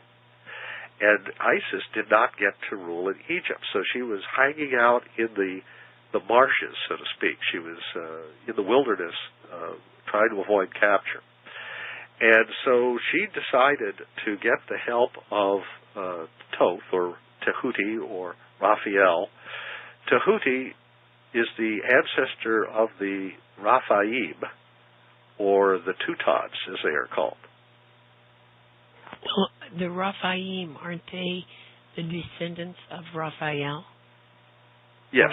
Okay. Yeah, and that's why Raphael is blotted out of the scriptures. He's in the pseudepigrapha, but he's not in the Bible. His name was blotted out because he let Lilith, that is Isis, talk him into doing all this stuff. And as a consequence, his descendants, who were the offspring of that relationship, are with us to this day. Yeah, they sure are. Okay, but people intermarry, and I probably got their ancestry in my bones, and a whole lot of other people all over the world do. Because if you have any kind of Germanic or Teutonic ancestry, you probably have some of this. And it's a very warlike ancestry, as it turns out. But what people don't realize is that these genes are spread all over the world by now. We're talking a long time here. And a lot of fornication has spread these genes everywhere that you can imagine. And there are people who want to believe that they're clean. They don't have any of this Nephilim ancestry. They're special. They got it, and that it's only certain people who have it and so on. But I don't think that's true. I think that, in fact, this genetic material is spread far and wide. And indeed, all three of the basic root races of mankind, the Ham, Shem, and Japheth races, were from mothers of Cain's line. And that's Nephilimic ancestry. We've all got it. And we're at least halfway there, if you follow me. So nobody here is coming in clean. This is something that we're all cursed with, if you will, to some degree or another. And you can tell that by just thinking about people being perfect in their generations in the Bible, stopping at the flood. And perfect in your generations would mean that your X and Y chromosomes had not mutated, and therefore you would be all identical in your father's image and likeness, like Seth was in the image and likeness of Adam, and Seth's son in his image and likeness on down to Noah. But notice it doesn't say that on the other lines. And notice that after the flood, that expression disappears. Yes. Until now, when all of a sudden we're being told that in the last days the beast will have somebody in his image, an image of the beast. They're going to make an image to the beast that can speak and talk. In other words, that is not just a picture image of him, but somebody who is actually an offspring of him. Well, Olaf, in the book of Revelation, where it talks about that, it says that they will give him a mouth with which to speak. And that mouth, I take it, is a biological mouth. That's what I think too. But I'm not sure that it's his mouth. Yeah, some people say, oh, no, it's not some thing from a clone or whatever, manufactured. Just a coincidence that they're doing all this cloning right now. Yeah, isn't that strange? And Great Britain has gotten a law through where they've got free license to produce chimeras. Oh, isn't that wonderful? Yeah. Okay. They tried to put pig valves in my father, but it killed, in his heart from a pig, which apparently, and that was 27 years ago or something. So, they've been doing a lot of this mixture for a long time. I have chicken gut used to sew my stitches up for my surgery when I was a baby. I've got foreign stuff in me. I mean, people don't realize how much of this is going on. Well, Olaf, it's very disturbing. For example, vaccines. Would you please tell me how lizard spit and gerbil guts and cowhide juice, I mean, how is that supposed to make you, prevent you from getting some disease? All it does is destroy your DNA. Well, the human... You understand what I'm saying? It taints it. Yeah, well, I don't know. I'm not biologically literate enough to comment on that. All I know is that they're fooling around with cloning, and they're certainly making progress toward this. And there's a huge war going on in the world today between those on the, if you will, religious side who are trying to stop this cloning, and those who are obviously anti-religious, or at least anti-Bible, who are trying to move forward with it. Yeah. That tells you something about which side people are on and where all of this is going. When Bush opposed the use of embryonic stem cells, and they were like big, the hatred directed against him for that was absolutely mind-boggling. I mean, it was vicious. He was just being just horribly attacked over that. And lo and behold, a few weeks ago, we get this announcement that, in fact, they can now take anybody's cells and turn them into cells that are just as versatile, if not more versatile, than human embryonic stem cells. And everything that they wanted to do with the embryonic stem cells by sacrificing human babies, the way Lilith and Isis used to do, they don't have to do that now. They can get it from you, and it won't be genetically incompatible with you. It'll be your own stem cells, so they come from your body, and you won't reject them, and you won't have to take all those pharmaceutical drugs to deal with all the rejection, which will suppress your immune system and leave you open to cancer and other problems. So you won't be dependent upon the pharmaceutical companies thanks to this breakthrough, which we would never have had. But see, I can see what they're going to do here.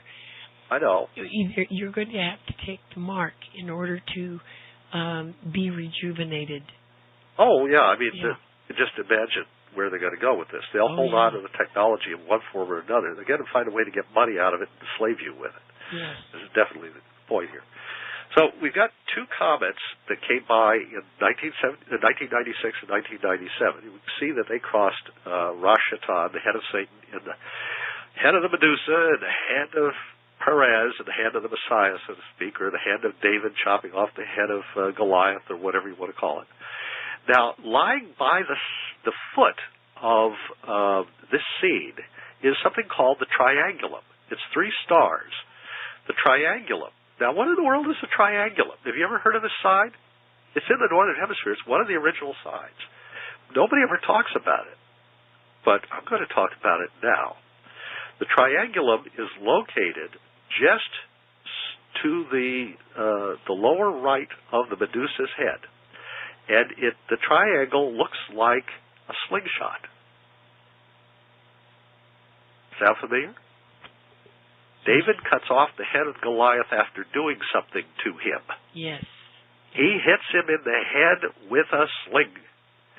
And there is the slingshot, literally, right there at the foot of the head of the Medusa and Perseus. It's right there in the sky. This is not a coincidence. I keep telling you, this is Phares. This is not some Greek god. These are ancient, much more ancient than Greece. These signs are telling us a story. And here's the sign that shows David cutting off the head of Goliath. And there is his sling, sitting there on the ground, so to speak, by them. Now, if you sight along the lower 2 stars of the sling, the triangulum, they go right through Hage.Typhon. Wow. And the other side, you sight along those 2, the upper star and the farthest star, the triangulum, and it goes through the head of Perseus. Why? because he dies for our sins in our place. He's taking the punishment of Cain and all of the human sinners on down the line, from Adam on down, really, including Cain. And that's what people they don't really appreciate God's love and God's mercy. They don't understand how total it is. It isn't conditional on something that is human in limitation. God's mercy is God's mercy. I will have mercy upon him whom I will have mercy. And, it's not something that we decide. We don't have control over God. It's the other way around. We need to remember who we are and who he is. And we always lose sight of that. So here's God. He's laid out this sling here. And one line of the progression goes to the head of Perseus, which represents the forehead of Christ, which was struck by the mallet when he was knocked unconscious on the cross and then couldn't breathe and died. And you say, what mallet is that? And I say, well, you're not reading your Bible, apparently, because Isaiah 53 mentions God hitting him on the forehead repeatedly. It's in Isaiah 53. Go back and read it again, and remember how a lamb was put to death. They first hit him on the forehead with a mallet. So the process here is, and by the way, go to the Shroud of Turin, those of you who think it's not real. Look at the forehead of the man in the Shroud of Turin. You can see the mallet wound plainly right there on the shroud. Then go back and read Isaiah 53. The next time you're tempted to doubt the shroud, read Isaiah 53 again. But here's this triangulum aimed both at the forehead of the Messiah figure here of the house of Pharez, and also at the forehead of the Medusa. Now, this is important. This is not an irrelevant point by any stretch of the imagination. What we've got here is a set of parallels that are about to be unraveled right here in front of us at the moment. This is actually going on as we speak in the heavens above. There are 3 additional comets that have come by over the last year or so. The first was Comet McNaught. Comet McNaught passed through, it was a sudden new bright comet. It passed through the head of of Scorpio, which is the cusp between the forehead of the scorpion is the cusp between Libra and Scorpio. Libra, the scales, the balance, used to be the claws of the scorpion. So the whole side was the scorpion. So it hit right through the middle of the scorpion on the forehead of the scorpion. Hit it on the forehead, so to speak. See, the parallel here keeps going. And then Comet McNaught, that was a year ago. And exactly a year ago now. It was going through there, and it passed through that area, which is a very symbolic one. A bright naked eye comet. So here's 3 naked eye comets. 1996, 2006, 1997. Now what about 2007? Well, there was not supposed to be a naked eye comet in 2007. Comet 18P Holmes, 18P as in Paul Holmes, I got it right finally, came by, as it does every 7 years, not supposed to be especially bright. All of a sudden, on October 24th, which is the cusp of Libra and Scorpio. Gee, where did we hear that before? But that is according to modern Hori astrology. Now, that's not actually where it was. Okay, I'll get to where it was in a moment. But on that day, Comet Holmes exploded. Well, didn't really explode. That's not quite the right word, because they don't understand what happened here. But it seems to have given off a crust of sand or dust that suddenly blew off it. And when it did so, it was in the side of Perseus. Not only was it in the side of Perseus, it was right in front of Perseus pretty much on the line with that other line of the sling that I was talking about before. And at that very moment, it got 1 million times brighter, literally overnight. 1 million times brighter. It went from an invisible object in the sky to suddenly blossoming as a naked eye object. So sudden, so brilliant, so dramatic was it that astronomy people all around the world reported a supernova. Yes. Supernova in the sky in Perseus. But it wasn't. It was this comet. And where was it? It was out beyond the orbit of Mars. And it was moving away from the sun. It had already passed the sun. It was on its way out. And it brightened 1,000,000-fold. It then arced through the head of Perseus, or over its heart, came around. It had already passed through Perseus, by the way. It had gone underneath the neck of the Medusa, like it was slicing its head off, like it was beheading it. It had already done that. It had passed through Triangulum. It had passed through the head of the Medusa, underneath of it.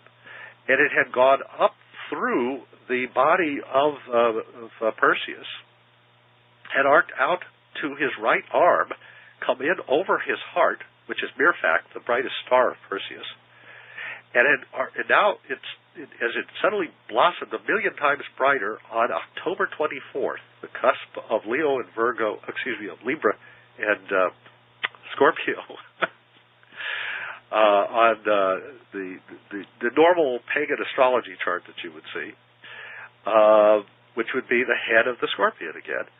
But it's actually located at the other end, at the head of Libra, which is the head of the male part of the side of the Scorpion, the old side of the Scorpion. It's the beginning of the entire Scorpion, and that is the head of the male portion of it, because Scorpio is the female part of the Scorpion.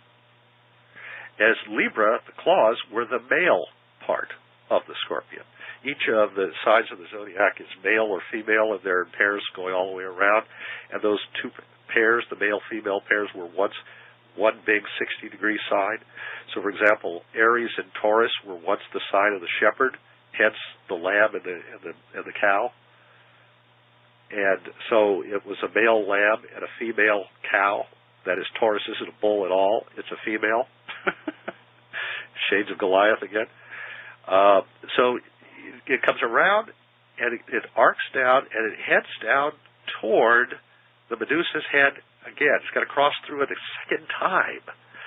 And it crosses through Algol, which is the brightest star of the Medusa, which is the second brightest star on the side of Perseus. And it's in the head of the Medusa. And that's actually the forehead star now, whereas Rosh Hashanah is reckoned to be the eye. The left eye, as we look at it, the right eye if you're the Medusa. Okay, so when we look at the distance between the two is tiny. It's just small distance. They're variable stars. They are unstable stars. God changes not. Christ is the same yesterday, today, and tomorrow, we're told. But these are variable stars. These are corrupted stars. These are genetically mutating stars. If you think of the parallelism here. So, Comet Holmes goes through that. And last time I talked about this, it was before it was going to occur. And I said, watch out, because on January 21st and 22nd of 2008, when it passes through Algol, the ghoul, the flesh-eating ghoul, when it passes through that spot, okay, something's going to happen here on the earth. I thought it might have to do with Hillary Clinton. I was just grasping at straws. I didn't know what to expect on that date. I didn't know what was going to occur. I had no idea.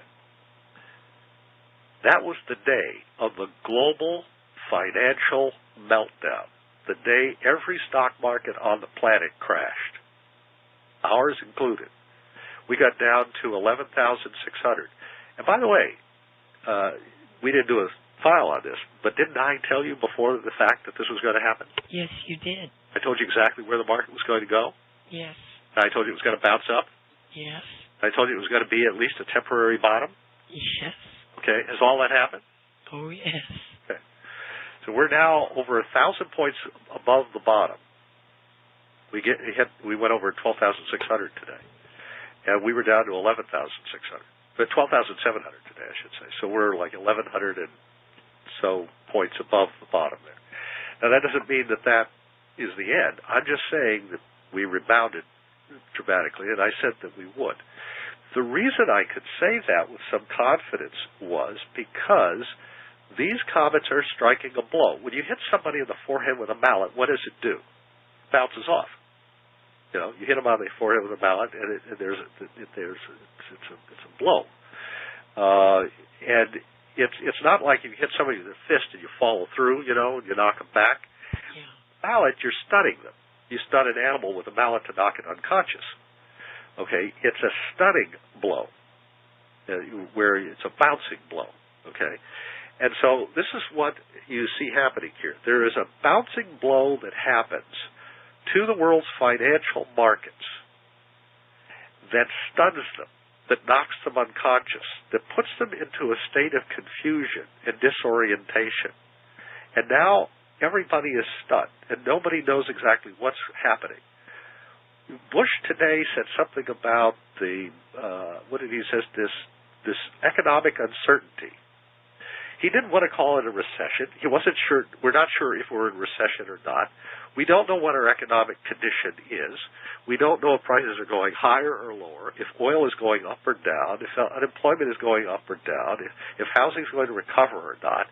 We're in a state of suspended economic animation here, or de-animation, or just chaos, really. The whole world is puzzled. They're not sure what is going on. Should we buy? Should we sell? Is it going up? Is it going down? We're stunned. We're in a state of confusion and uncertainty. And in the midst of all of this, Microsoft wants to buy the number one internet company after Google and Microsoft itself, which is Yahoo. And they put forth a bid of, I think it was $44 billion. What kind of activity is this? This is consolidation of the internet. Okay, now consolidation of the internet is one of the signs, I believe, of the end. Because if you're going to have a mark of the beast all over the world that's global and nobody can buy or sell without that one mark and that one system, what do you have to consolidate to have the kind of control that the book of Revelation is describing? Communication. That's right. And the internet is definitely in a state of chaos at the moment in terms of not being consolidated. There's no real formal power here. This period of economic uncertainty is going to give cash-rich companies like Microsoft the ability to buy up a lot of other companies that are struggling. And so Microsoft, it now is obvious, is going to use this opportunity to buy up as much of the internet as they can get away with. They're going to use their money to buy up the companies that are struggling as this recession begins to unfold. So a recession that starts here in America is going to spread around the world. Now, you look at profits worldwide. Sony, record profits. All these companies in Japan and other places in the world and in Europe, record profits. Why? Because they've been selling to America. Okay, now look at the book of Revelation, Babylon the Great. All those merchants of the earth who'd gotten rich because of her stood afar off, throwing dust on their heads and crying aloud, alas, alas, oh, Babylon the Great, you know, there was no city like her, and so on and so forth.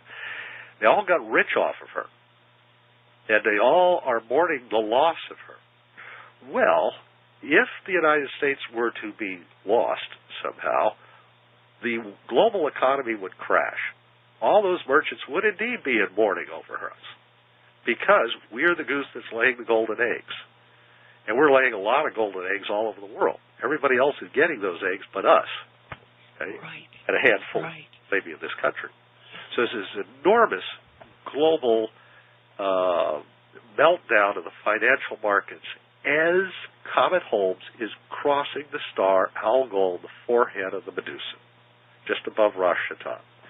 So we now have 3 comet paths across the forehead, forming a giant 6-pointed star, like the Star of David, on the forehead of the Medusa, if you will, showing that it is out of Israel that the Messiah or King of Israel, of Perseus, the Messianic king, has crushed the head of the Medusa, has cut her head off, and has defeated that head.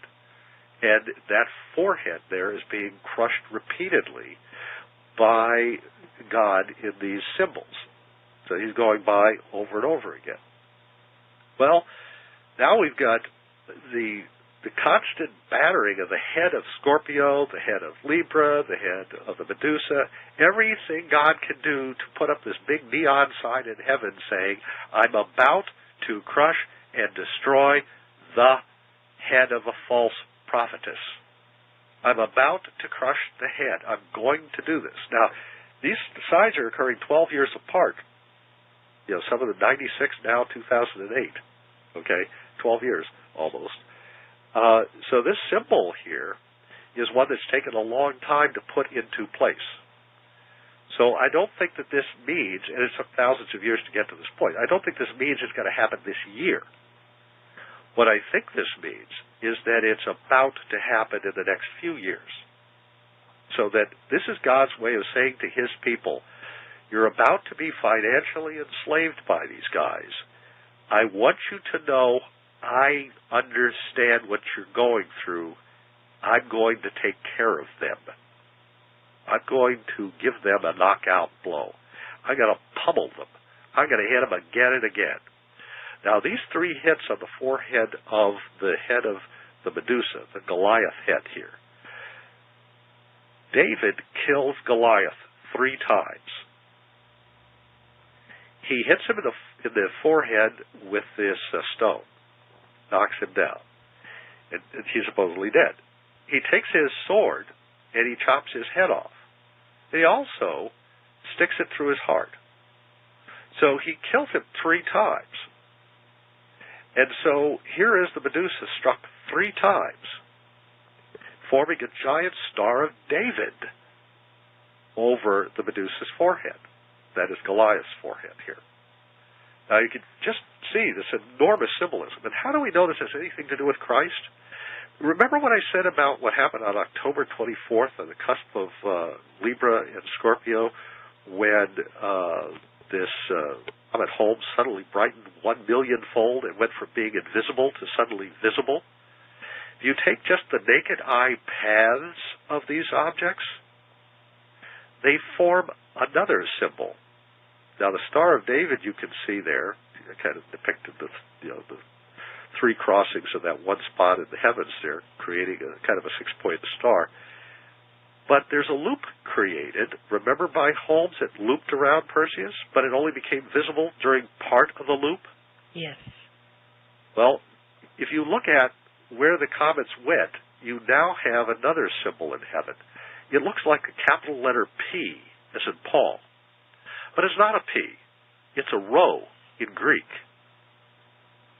And the other part forming the X is a chi. A chi rho. Now, I know you're thinking of Egypt and the Great Pyramid right now. Take your mind off that for a moment. The X is the chi. That's the CH in Christ. The R, the rho in Greek, is the R in Christ. It's an abbreviation for Christ or Christian. The chi rho symbol. And there it is in the heavens. Dramatic as it can be, it symbolizes Christ striking the forehead of the false prophet, of the Medusa, of Lilith, if you will, of this worldwide beast financial empire that's getting ready to brand us on our forehead, so to speak. It's Christ destroying the beast of the false prophet. And it goes back to that side of David and Goliath. I'm not done. There's a fifth comet. There's another comet nobody's talking about. Well, there are a few people talking about it. In the astronomical world, they're taking note of Comet 8P I misread my own writing the other day when I was doing a show on this. I said HP. It's 8P Tuttle. Okay? Now, 8P Tuttle was discovered on January 9th of 1790. Now, that's when the beginning of the presidency of George Washington. That's when it was discovered. You know who the man's name was who discovered it? It was discovered by a man named McCain. Oh, my goodness. now I know I've got your attention. It came closest to the Earth in its entire recorded history on January 1st of this year. Okay? And up until that day, nobody thought John McCain had a prayer of being President of the United States. They had pretty much written him off. But since then, in the month of January, all of a sudden, John McCain has come out of nowhere to emerge as the overwhelming front runner among the Republicans. There's a new Fox News poll, and they're not in the tank for McCain by any means, that just came out today that has McCain among Republicans 48% to Romney, I think it's 16%. I mean, you know, it's not even close. And everybody else behind that. So it's just, it's over. I mean, McCain will be the nominee if that poll holds up during the primary on Tuesday. You got the guy launched, basically. And I know you don't like me to give chronological things in here, but it's important to what I'm talking about.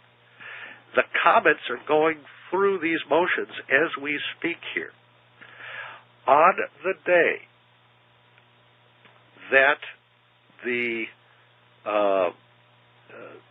that Comet Holmes exploded, the moment that happened, back in October 24th, Comet Tuttle, which had left Draco and had fallen down through the heavens, was falling through the heavens, was located just to the right of the triangulum, right? Just to the right of David's sling, okay?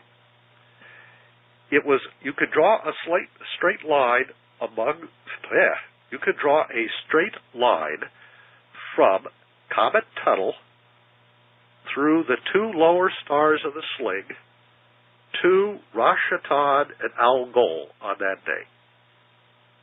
Now, just the odds of lining up all that stuff at once are interesting, but that we have all these comets pointing to the forehead of the Medusa. Here is Comet Tuttle literally drawing our attention to something I had overlooked for, basically my whole life, which is this tiny little asterism known as the triangulum. It's David's sling. And here you could draw a line from Comet Tuttle on October 24th through the sling, along the two stars and the lower stars of the sling, through the forehead of the Medusa, through Rosh-Hashanah and Algol, to this magical spot that all the comets keep crossing, indicating that we have yet another hit, if you will, on the Medusa's head. 5 comets. 5 comets. I don't think that is a coincidence. Now, that comet is going to, or has actually gone through now, between Perseus and, Pisces and Aries. The cusp of Pisces and Aries. Now, that is the spot in the heavens where the sun was located at the time of the crucifixion. It was the precession of the equinoxes had brought the solar precessional point around to the spring equinox was on the cusp of Pisces and Aries. And that's exactly where Tuttle went through on January 1st. And on down, now it's going into Cetus, I think the whale, which is considered to be a form of Leviathan, which is considered to be by some people a form of Lilith, hence a form of the Medusa again. You got to hit her on the head again. So here is this series of 5 comets, all of which are saying the same thing. God's going to get them for this. What they're about to do to us, God will punish them for it. But he's hidden it from them. They don't see it. They don't believe it. If even they listen to this file, they wouldn't believe it. He's not going to stop them from putting that mark, you know. Oh, no, they won't. They won't stop them. The momentum is now so great that God waited until their momentum was so great that they wouldn't stop. You know, that they would, in fact, just simply keep on going, no matter what God's people might say or do at this point. So they're out to get us, you know. And at this point, God wants to reassure us. He knows what's going on. He knows exactly what's going on. There's nothing hidden from him. There's no secret. Before John McCain was born, God knew he would be emerging right now. Before any of this happened, God knew what was going to take place. Whatever McCain does or doesn't do, whether he wins or doesn't win, whether Hillary wins or loses, whoever it is, you can be assured that God knew what was going to happen thousands of years ago. And he has all of this under control, so to speak. Now, the side through which Tuttle passed on its way from Draco to this point off of Triangulum aimed at the head of the Medusa was Andromeda, which, if you will look in Bullinger's or Seiss's books on the stars of the signs in the heavens, God's voice in the heavens and so forth, if you will look at their symbol here, Andromeda is the church in tribulation, in chains.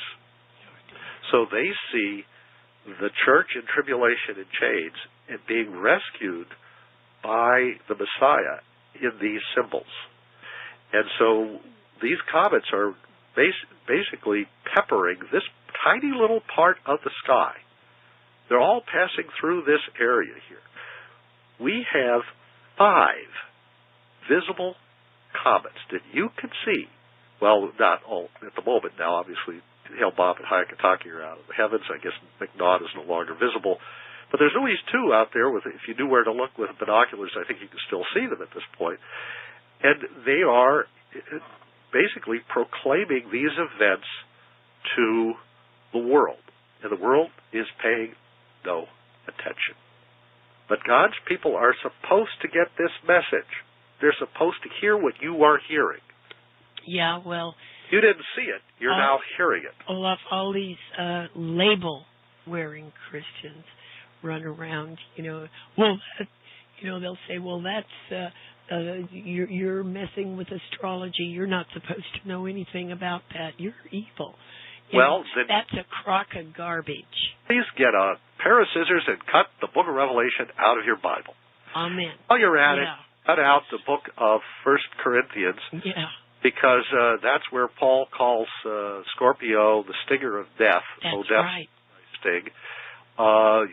Cut out the one where Jesus says, if you want to find me, go into the house where there's a man carrying the water jar. That's the sign of Aquarius. It's actually the exact name. Cut out the book of Matthew, too, while you're at it, because the Magi were following signs of the heavens. Right. Cut out Genesis, because that prophesies that God put the stars in the heavens for signs of her seasons.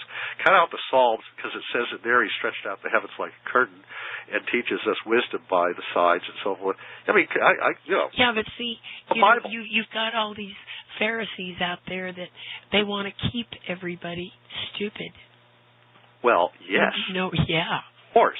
Yes. Because the bad guys want the good guys to be in darkness and not to know what's going on, because it's hard to enslave people who know what you're doing to them. That's right. And so this is about a process that involves us waking up. Okay, and if you'll pardon the expression, opening your third eye is what they say in the East when they're talking about this. It means becoming spiritually aware of a war that's going on all around you in the spiritual realms. And you need to be, they go to a lot of trouble to try to become spiritually aware in the East. All of these techniques they use to do it and so forth. And we've got the laying on of hands of the Holy Spirit. It's easy. You don't have to take any drugs. You don't have to meditate for years. You don't have to go out in the jungle and go into a sweat lodge. You don't have to do any of this stuff. That's right. You know, Jesus isn't asking you to torment yourself, saying, look, this is a free gift. I'll give it to you. You know, would a father give his son a scorpion if he asked for a fish? You know, Right. I mean, it's amazing what people think they have to go through in order to get the gifts of God. All the gifts of God in Christ find their yes and their amen.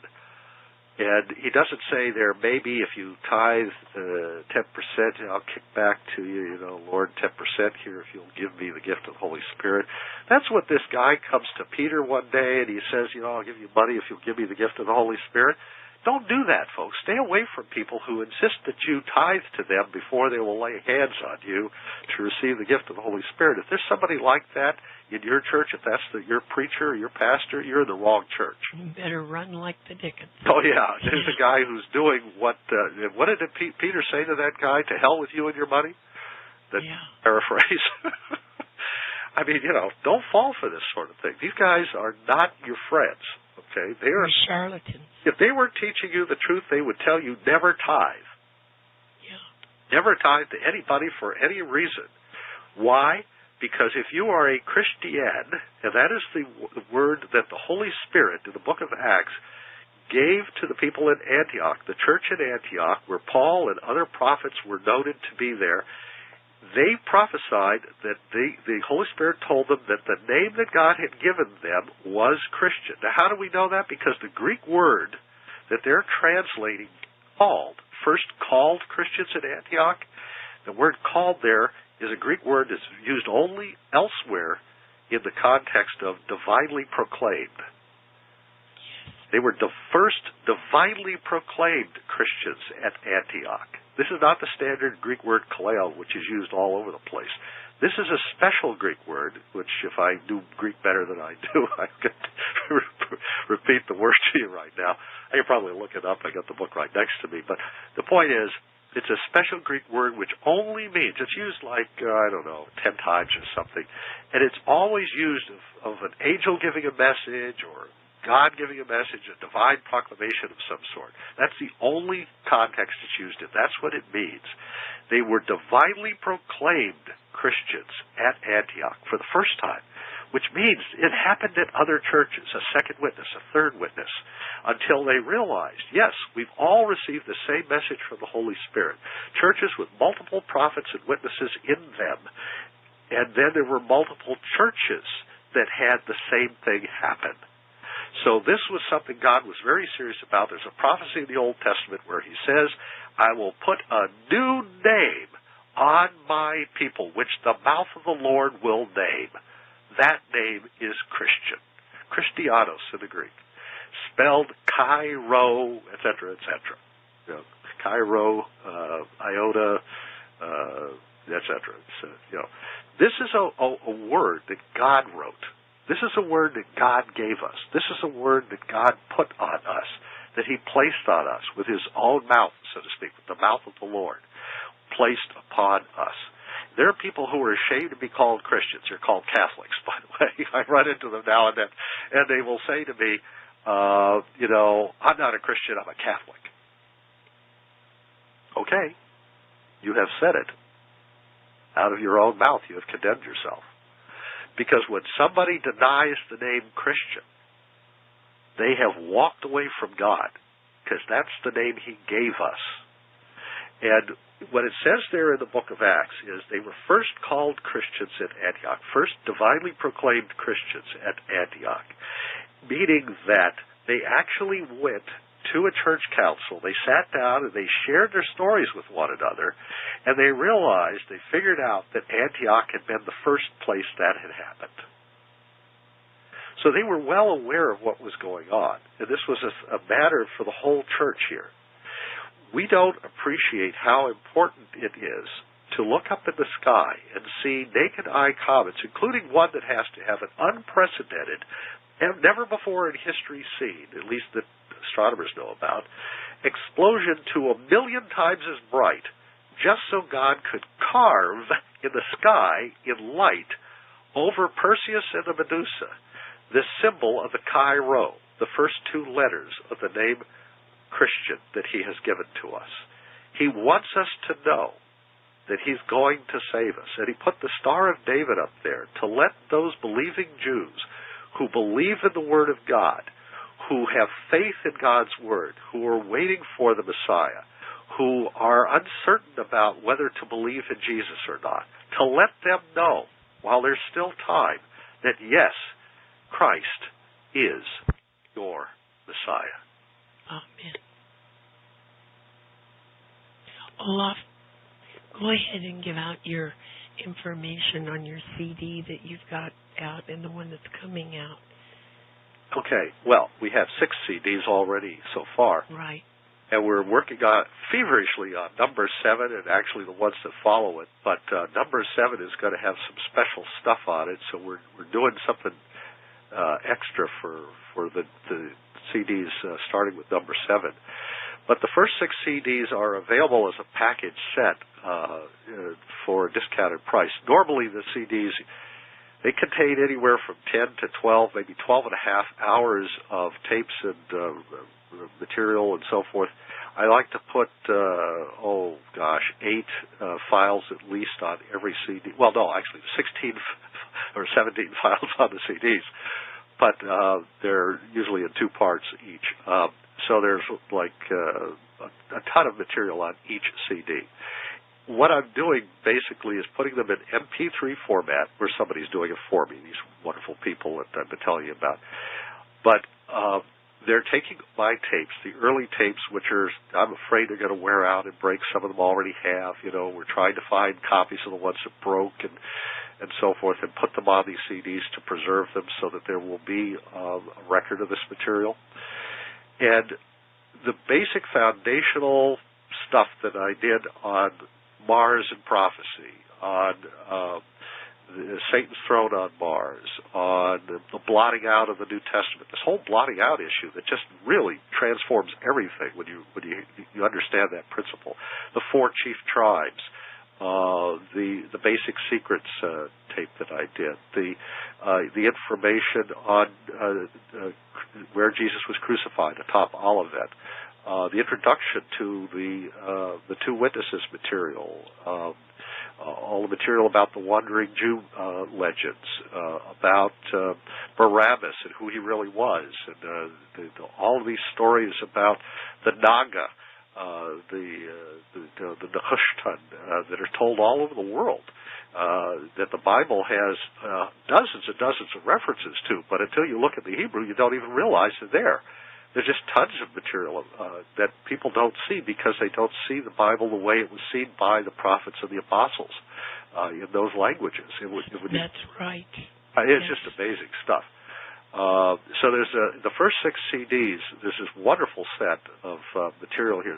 72 hours of tapes that have been put into MP3 format and recorded onto CDs. This is as cheap a way to put it out as we can make it. And it's just absolutely amazing what you can do with the technology now. So if you got an MP3 player, you're saying, oh, this is great, I know what to do. I'll just put it in my computer, download it onto my MP3 player. Fine. There are also DVD players and all kinds of things that you can play MP3 CDs on. And people don't realize until they try it that there are devices in their house that they can play these on directly, okay, without putting it in the computer. But this is interesting. You can listen to it on your computer speaker, you know. There's nobody who has a computer with speakers who can't hear this. So this is not, you may have to, you know, hit run, press run to get it to play, but it should play. Now, the fact is that these files allow you to hear 72 hours worth of material that were originally sold for $1,000 or more. I forget what the final totals I came up with. There were 2 ways to calculate it. One is if I did it on straight CD, not MP3 files, I think the total cost was going to be over $1,200 or something. And in the tape format, people have paid over $1,000 for this material. So we're talking over $1,000, whether it was on tape or CDs. But in the MP3 format, we got it down to just $294 for the set of 6, and I think all 72 hours. That's a huge savings. I mean, you're actually saving almost $1,000 over the cost if it was just straight CD. So this is a huge bargain. That set of 6 is preliminary to the CD 7, 8, 9, 10, and so forth. And we're going to set it up. If you subscribe to those, you will get a bonus CD that has the eyes-only printed material and illustrations on it, which the For Your Eyes Only set has been available only to $100 a month club people for years now, starting in 2004 when we started that. We're up to, I'm working on 27, I think, at the moment. The first one is on Leonardo da Vinci and who he really was. That'll be on CD number 7, but you can't get those until you get the first 6. It'll be obvious once you get them and once you've listened to the first 6. And I know 72 hours is a lot. That's 3 days of solid listening there. If you don't sleep. And by which time you'll be put to sleep, I'm sure. But that's 72 hours of material. But when you've listened to it, when you realize the enormous amount of new insights into the scriptures and everything that you will get from listening to all of those different subjects, and then when you get to the eyes-only material, suddenly you'll say, oh, okay, I get it now. I understand why you couldn't get to this until you first listened to that, because it is so incredibly amazing what is on the For Your Eyes Only series. That is just absolutely mind-blowing. It blows my mind every time I do one of these. That is going to change your whole view of reality there. You will see, and I literally mean, you will see the whole world and everything in it in a whole new light, and you will realize how totally everything that you are doing in your life, everything around you, everything that's happening, is under God's providence and control. He is not leaving you in the lurch. He is not off in some never land somewhere ignoring you. He is here now, present in the world as he is throughout the universe. There's no place you can run, but you can't hide. David says in the Psalms, if I went to the highest heavens, thou art there. If I went to the depths of the sea, thou art there also. He's here and now, and I'm going to show you in the For Your Eyes Only series exactly where he is operating and what he's up to. And you're going to see it in a way that you never imagined was possible when we get to the For Your Eyes Only series.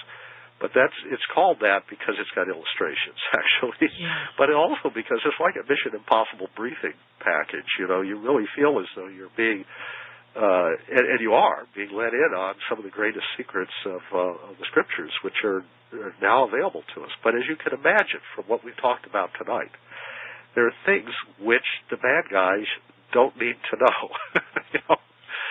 And so there's a kind of if you can actually listen to the first 72 hours, you see what I'm getting at here? Yes. Then I don't think you're going to be one of the bad guys by the time you get to CD number 7. I really don't. I think that God will move you.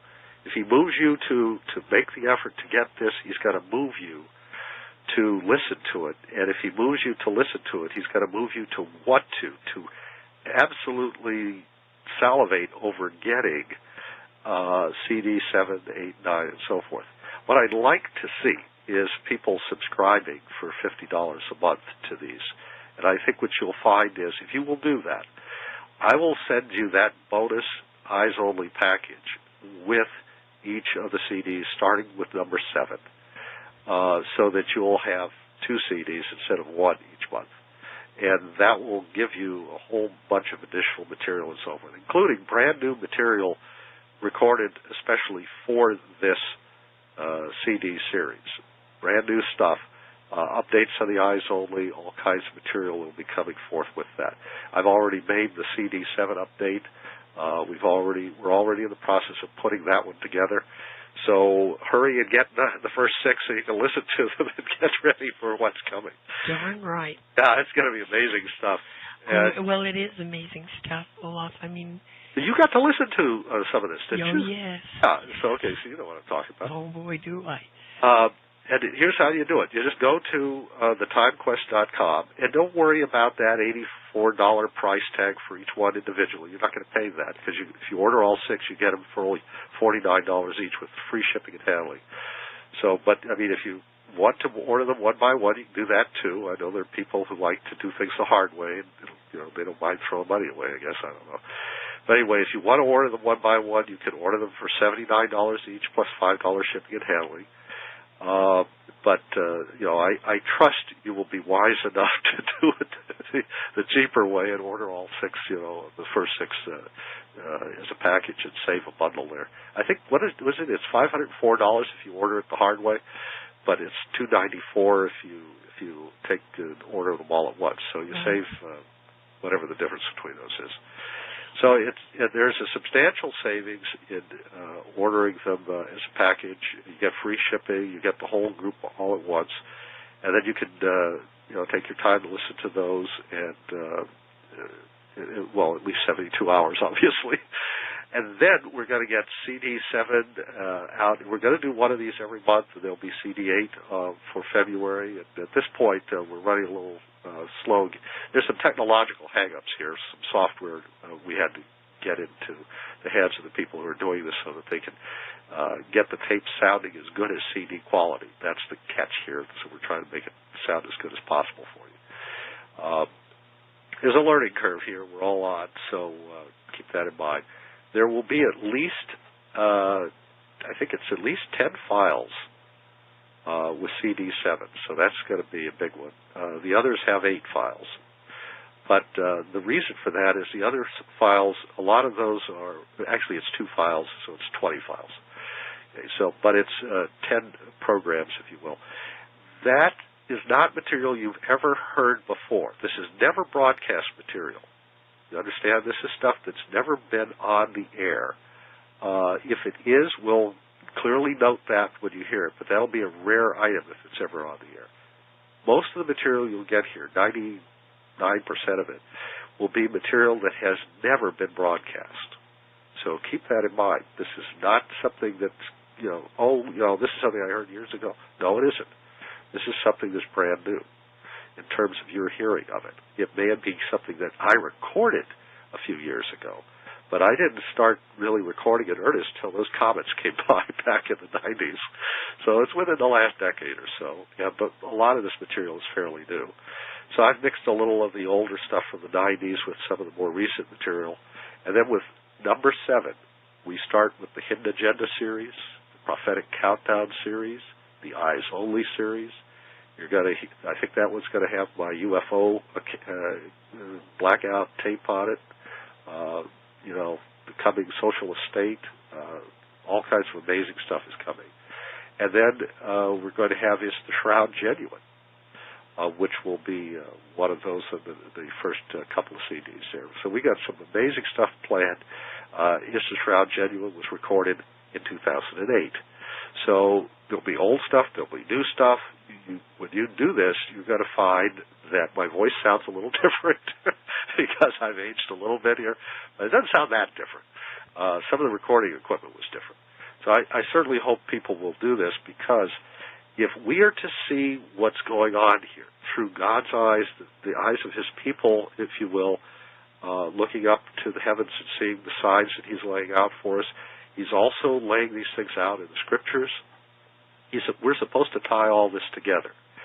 And unfortunately, most of the people who are preaching out there don't understand astronomy. They don't understand the history of these things. They don't want to read anything except, what Hal Lizzie wrote or something. Some people have a very limited view of all of these matters. And I don't like saying this, but let's face it, some people haven't received the gift of the Holy Spirit. They're not really qualified to be teachers. Yeah, they like to put God in a box. I hate to say it, but I mean, there are people out there who are not doing what they're supposed to be doing in terms of preaching the word in season and out of season, as instructed in the scriptures. They don't pray before they speak. They're not in the right place when they're teaching and preaching. So that makes a difference. We're like 2.5 hours long here. I know. So, oh gosh, Olaf, this has been fascinating. I can't talk short for some reason. Go to theTimeQuest.com. Right. The Time Quest is all one word. Right. TheTimeQuest.com. Click on that second link there on the upper left-hand side under that little flaming torch thingy I found. Yeah. Click underneath of that, and you will find there's the cancer link, and then just below it is the CD link. Click on that link. That'll take you to the website where these wonderful people are who are helping me out so that I can get these CDs to you and get these MP3 files and everything. They are the ones who duplicate and ship it, so it'll be coming from Alabama, so don't be shocked if you see I'm not in Alabama, I'm still in Maine. But you'll see these things coming from them. And they're doing this, this is an act of love on their part, so treat these people well now. They're being very kind to do this. And this is not some group, this is not some Baptist church in Alabama. This is a couple who's working on this for me. They're a very smart pair of people. They know enough about computers. They're able to do all of this and put this together for us. So just say a prayer for them. They're helping us all out here. This is very nice of them to do this. Well, God bless you, Olaf. My goodness, this is really wonderful. And please pray for Georgianne. She'll get her voice back. Yes. Yes. We're working on it. By golly. Well, this is Georgianne Hughes with Olaf Hage signing off tonight. God bless everybody that's listening. Good night.